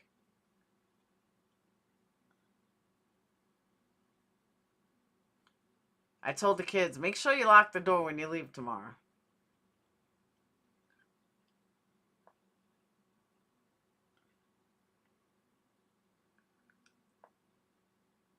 Capone wouldn't have that problem. He's scary. No one's walking up to Capone's house. You got that right, Crystal. Oh, you missed it, Lead with Love? Me and Sage. All of a sudden, I heard somebody come in my front door, but the dogs didn't bark. Nobody barked.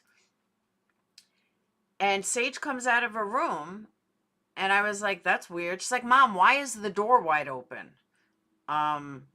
Sage, I thought I heard someone come in. She's like, the door is wide open. I was like, I don't know. The door was wide open. I said, it's a ghost. Well, I was 18. I came home, 2 guys in my house. Oh my God. We all met at my kitchen. I yelled. They ran out. I called my mom for the police. My dog wasn't barking. Yeah, that would probably be my dog. He'd be hiding. Did you look at the clock and notice the numbers? I didn't, but I would say it was before 1. I know that.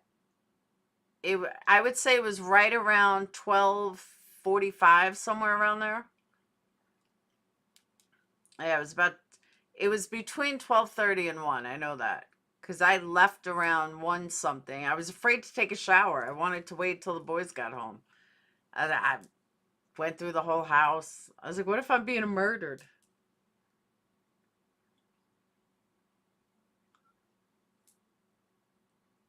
So I really didn't. I didn't want to take a shower until somebody else was here. No, it wasn't that early. It wasn't 1211. It had to have been. Nah, it was later than that. She didn't get home until 11:30. So it definitely wasn't. Okay, but if DM didn't know he was an intruder, then why'd you say something? I believe she knew he was an intruder because she said that she was scared. If she was scared and she froze, then she knew it was an intruder. That's why that story doesn't make sense.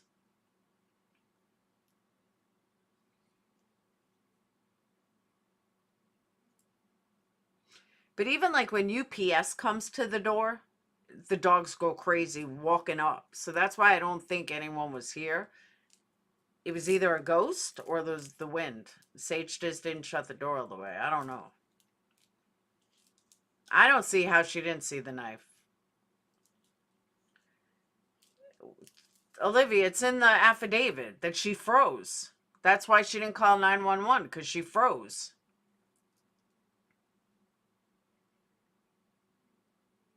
That was a big part of the affidavit, was that she froze.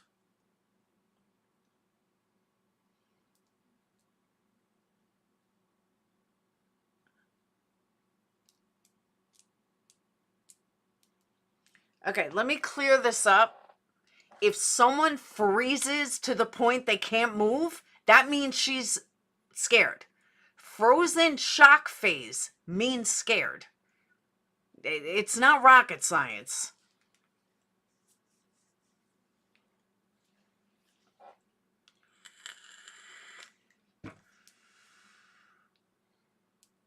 Okay, I'm not arguing semantics. A frozen shock stage would mean scared. It's a fancy way of saying terrified.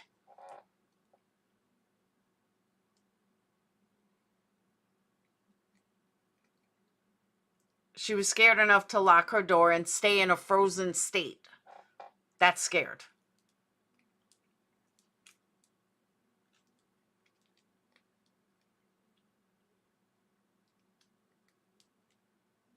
And she locked her door.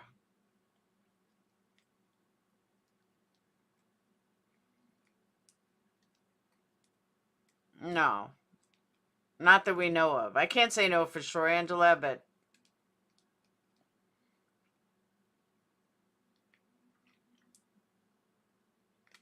yeah, we definitely don't have the rest of the story.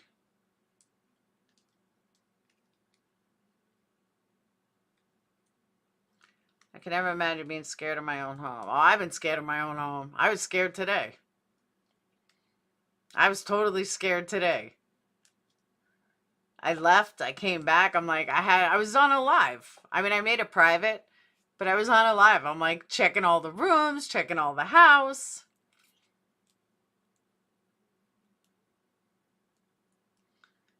As the guys stay with me, I check the closets. Nothing.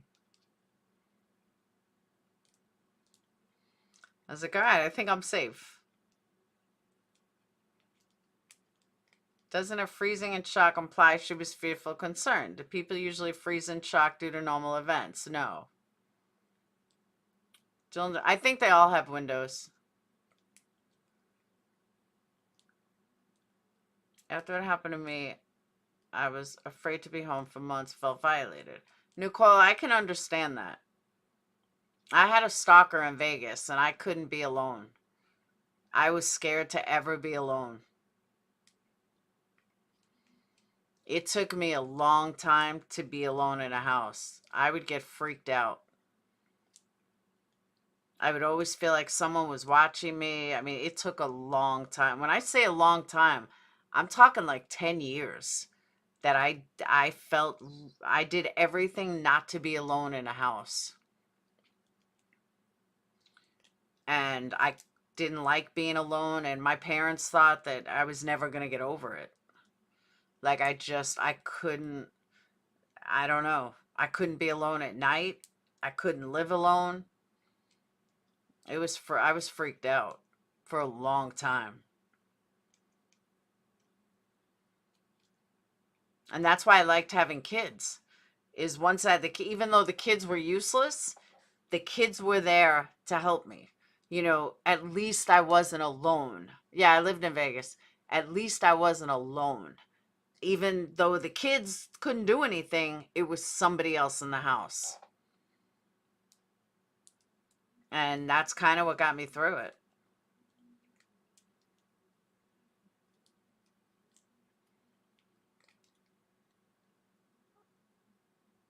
My twin's father and what he did to me. I'm with my fiance, and now it took me it took me like 10 years, for real. You mean today, Glory? Thanks. It does occupy mine. Moving in June, and I'll be solo for the first time in 24 years. I'm a little worried about it. I get you, Nicole. I totally get it. You know, the twins are going to college. Dayton's gonna be older. I'm like, uh-oh. I better meet someone so I'm not alone. Took me over 5 and I still, yeah, it's like during the day I don't mind anymore, but at night I don't like when they're not here. I still get freaked out if they're all out.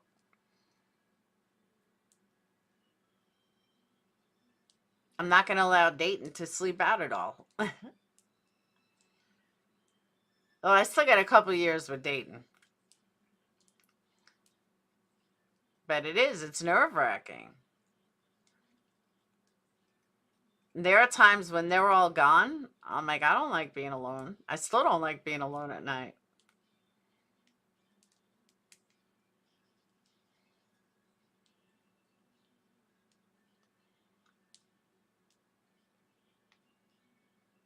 Another good defense is a fire extinguisher. That's a good one. Time to get the range. Kids will leave a nest. I know, right? I have 2 dogs. Yeah, but Olivia, if you go back to, thank you, No Way. If you go back to the just live stream sleeping all the time, if you go back to now I forgot what I was gonna say. I'm so tired. Do you not know there was a bedroom in Dylan's room? Oh, if you go back earlier, they showed the post where he said, or allegedly him on Banfield, something about he was satisfied. Maybe the killer was satisfied with the amount of people he killed. I think he set out to kill 4, and that's all he wanted was to kill 4. Try to get your animals used to them. True, too. Now I got a 100-pound mammoth. My Buka. I do have a big-ass dog. Yeah, you guys saw him today. My big maniac.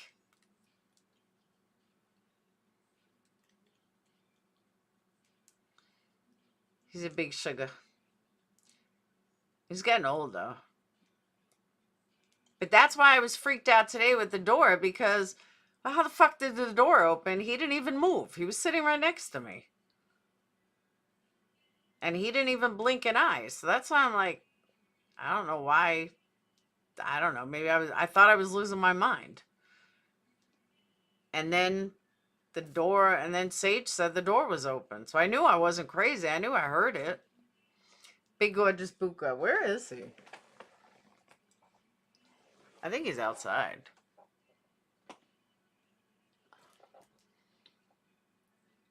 So we can answer stuff.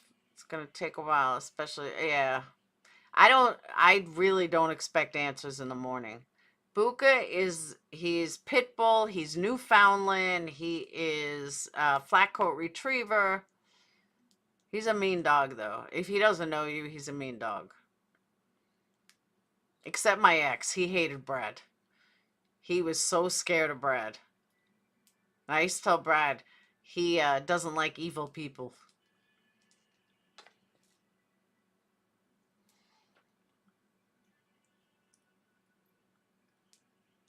Yeah, he's not as big as a Newfoundland, but he's got Newfoundland in him.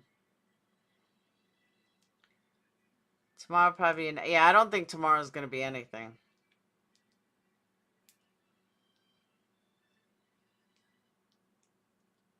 If I ever get a big dog after he's gone, depends on my current status.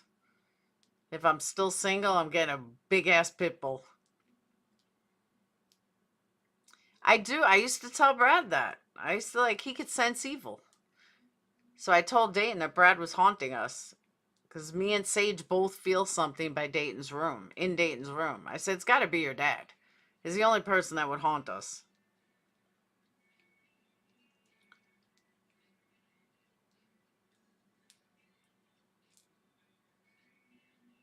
The only way to get a German Shepherd is if I had him professionally trained. Oh, Buka hates strangers. He don't like strangers. He definitely doesn't like strangers. I told you, the UPS guy comes and he freaks. That's why I didn't understand why he didn't say a word today. He didn't even bark.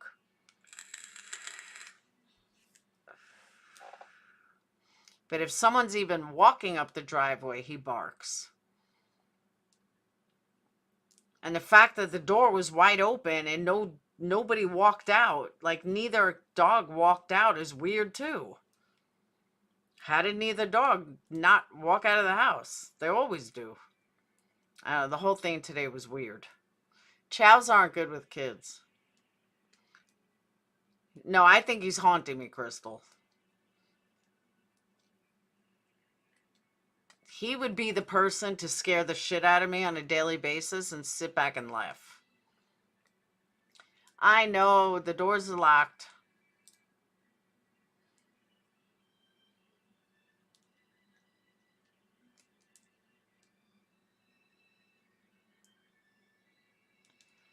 He's not. I don't think so. I know, Irish Gal. I'm trying to go to bed. Then we got on a different topic. Lead with Love came in late and she made me stay. A black chow? He's got chow in him because his tongue is dark. Who's haunting you? Dayton's dad, Brad. He's haunting me.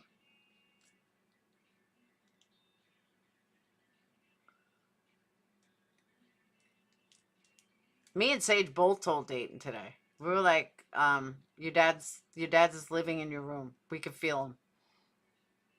He's like, you guys are crazy. We're not crazy. We both felt something in your room, Dayton. I don't think it's anyone but your dad. Door not closed well and wind, haunted, or so on. I don't know. It was just very weird. And it's not the first time it's happened, but it's the first time that the door was wide open. I've heard the door before. Or maybe, I don't know. Maybe it doesn't, I'm not bringing out a spirit box again. I'm done.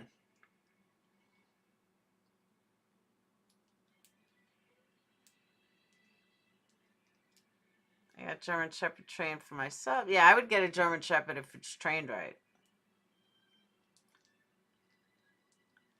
But honestly, I don't know how neither dog walked right out the door. We don't have a screen door, just a door. Yeah, I don't believe in the spirit box, but I ain't fucking with magic anymore.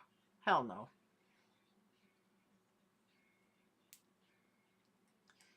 Winston's AKC.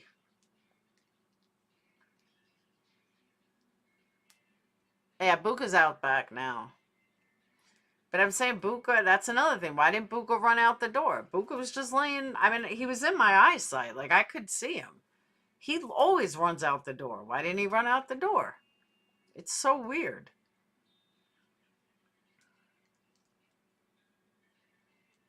And I wouldn't let him out for like a half hour till I felt better.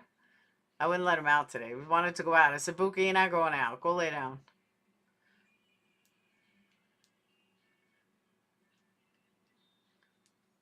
Maybe exposing. It could be. But he never went outside. He stayed right near me. You don't think it was a ghost? I don't think so either, but it was something. It was very strange. Me too, lead with love. She wouldn't come on, though. I mean, she might. I'm not going to say no, but I don't think she would. I don't say that because it's not a joke really to your son. If you do feel something, pray. Why would I pray? I don't pray. Nobody said it was a joke. We meant it seriously. Oh, I was creeped out. No lie. I was freaked out today. I was absolutely freaked out today. She was a little freaked out too. When she saw the door open. Well, dogs go in. Yeah, he doesn't want the dogs. He always keeps his door shut. I didn't see the door. Sage walked out of her room. She's like, why is the door wide open? I was like, I knew I heard the door open. But it's not the first time I've heard the door open. But it's the first time that anyone saw the door open. I've heard the door open before.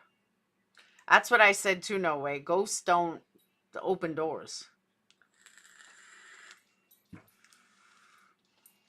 I was talking, no, that's my dad.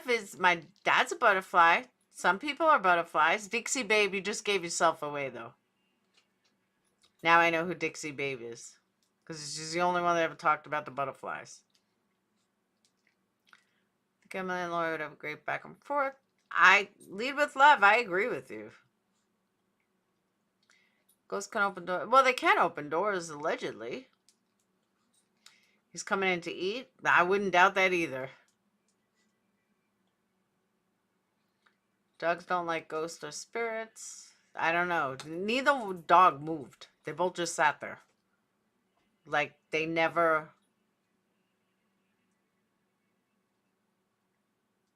What's up? What's up? Come here.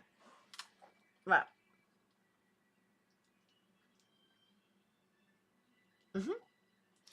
Winston. My dad was a butterfly. I will never forget that. Yeah, if I get Emily on and she can promote me, I'll get that plaque right behind Gray. I'm so glad too, Amy. Yeah, someone said that. YouTube actually said something about that though. That if your viewers drop or something, anybody, there was nobody there. I know we have one camera, but the way the door is set up, like our door is like set back, so ring door was kind of stupid. Ring bell, because you can't see around the house. We got cameras in the front. That's how I busted Sage smoking. Not smoking, vaping.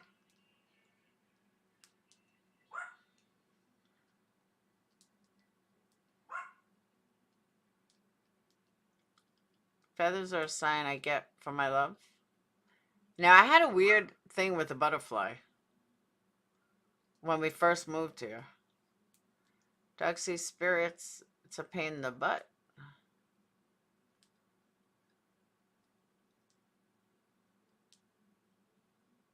Or bumblebees at the grave?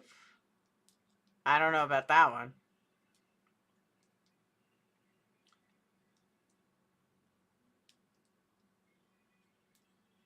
But I can totally see Brad haunting me. Maybe some don't bother them, but that's why I think maybe it's just not shut tight. I mean, it could be. But like I said, it was the first time it was ever wide open. I've heard the door before, but maybe it opens and shuts. I don't know. But I mean, you have to turn it to open it. But I'm going to keep it locked from now on. But understand, I live in a neighborhood, like, it's safe as can be. And for those, speaking of, for those of you wondering, my community post, an ex-mod who's an idiot try to bash me saying that, oh, she moved to Alabama for the schools, but that's a lie because the schools are this or that. So that was what my community post was about.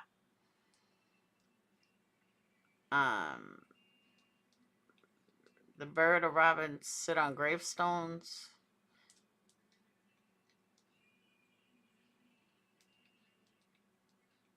I'll tell you what not to get. I forgot what it's called, but it was horrible.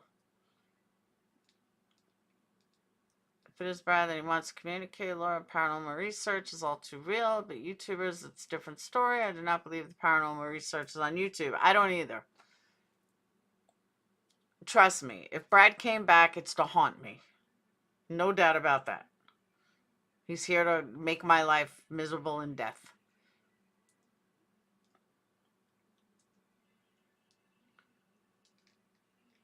I thought she was smarter than that. Who?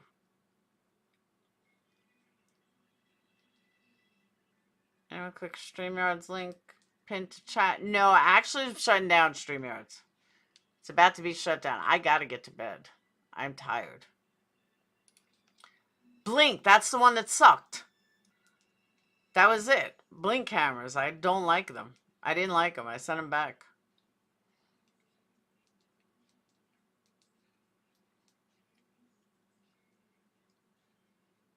I have a loved one who leaves me and his daughter marbles. Really? I think Brad fucks with me. Oh, Janelle. I thought she was smarter than that too. I have no reason to lie. Like, that's why I moved to Iowa. Iowa. That's why I moved to Alabama, in this area. I think I'm going to get a ring bell, just to be on the safe side. Even though it's only going to see, like, right in front. I have never tried the Wise. You today, of when you found out about Brad, yeah, it happened in April. Your puppies were confused. I'm telling you. No, they were fine. It was very weird. Like, really weird. I heard Ring is good. Like, my neighbor across the way, she has a Ring bell, and she can see my house. Like, when something happened on the street, she caught it on her Ring cam in front of my house. So they are good. They just go straight. They can see this way if your door can see that way. My door is back.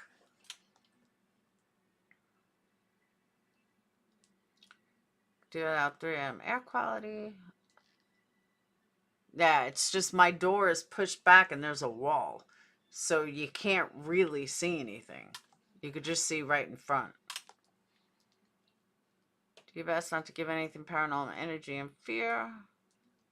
Oh, that's why I think it's him. Mom bought me 2 for Christmas. Love them. If you get them, get the solar panel too. Yeah, but you can't really see.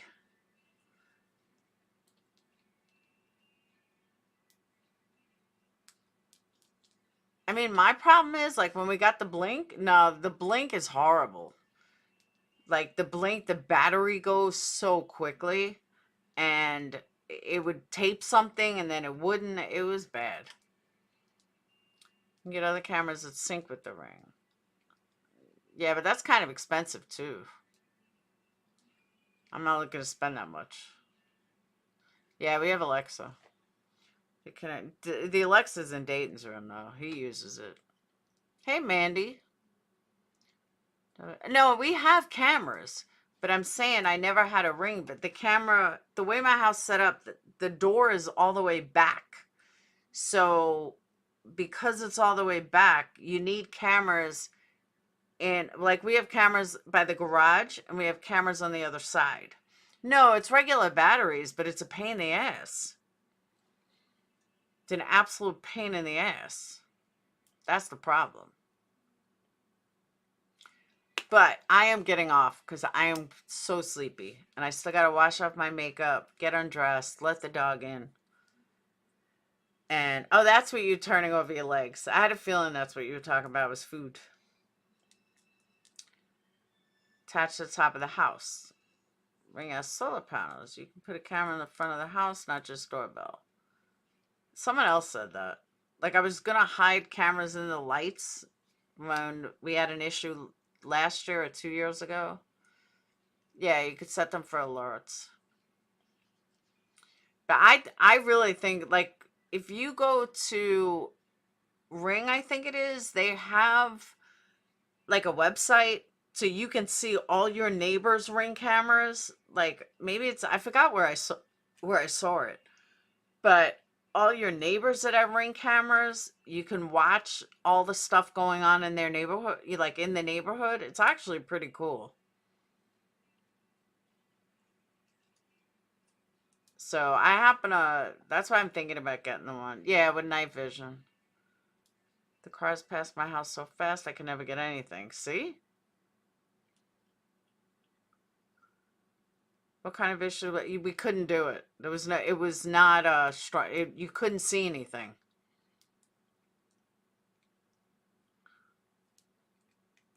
My luck, I'll see a ghost on a camera. That'd be my luck. See some strange thing. Yeah, like a Ring community, yeah. And I don't know where the neighbors are. Like, I don't remember where I saw it. But yeah, you could see all your neighbors' ring lights, Ring cameras. So if like somebody was, robbing or something, like you could watch all of them. It was actually pretty cool. There's a way to hack and see those communities. Yeah, I don't think you're really hacking. I think it's like just a website. Olivia, that would be my luck. But I would be obsessed with it. This is what I did with the Blink. I would watch my phone. I would watch the cameras waiting for something to happen. I was like, I got him. I caught him. And all she got was a dead battery. That's what I'm saying. No, we use the neighborhood app or whatever. Yeah, the neighbor something. It's a hack if you aren't a member or subscriber. Oh. It'll notify. Yeah, there was one point that I remember that it kept dinging. And I was like, why the fuck is this thing dinging? And it, next door, thank you. But it kept going on. Why does this thing keep going off? And I kept looking, and they said, like, if a squirrel goes past, it's going to go off. But if you don't have sensitivity on it, then it might miss something. It was just a nightmare. I was like, oh, hell no. So, password protect any camera with 15 letters and numbers. All right. All right. I am out, though. I have to go to bed. If I miss the morning, I doubt I'll be up. If I miss it, I apologize. If something big happens, I'm going to kick myself, but I don't think anything big is going to happen. I think it's going to be perfectly fine. There were two men outside someone's house. One had a rifle behind him, and the other guy rang the doorbell. And that would scare the fuck out of me. Wow. I'm surprised they rang the doorbell. That's insane. So, all right. I will see you guys tomorrow. Have a wonderful night, and be good. He saw the camera and asked the guy if he should still press the doorbell. No shit. That's another thing. Ring has voice, and some of the others don't. So, I will see you guys later. Have a wonderful night.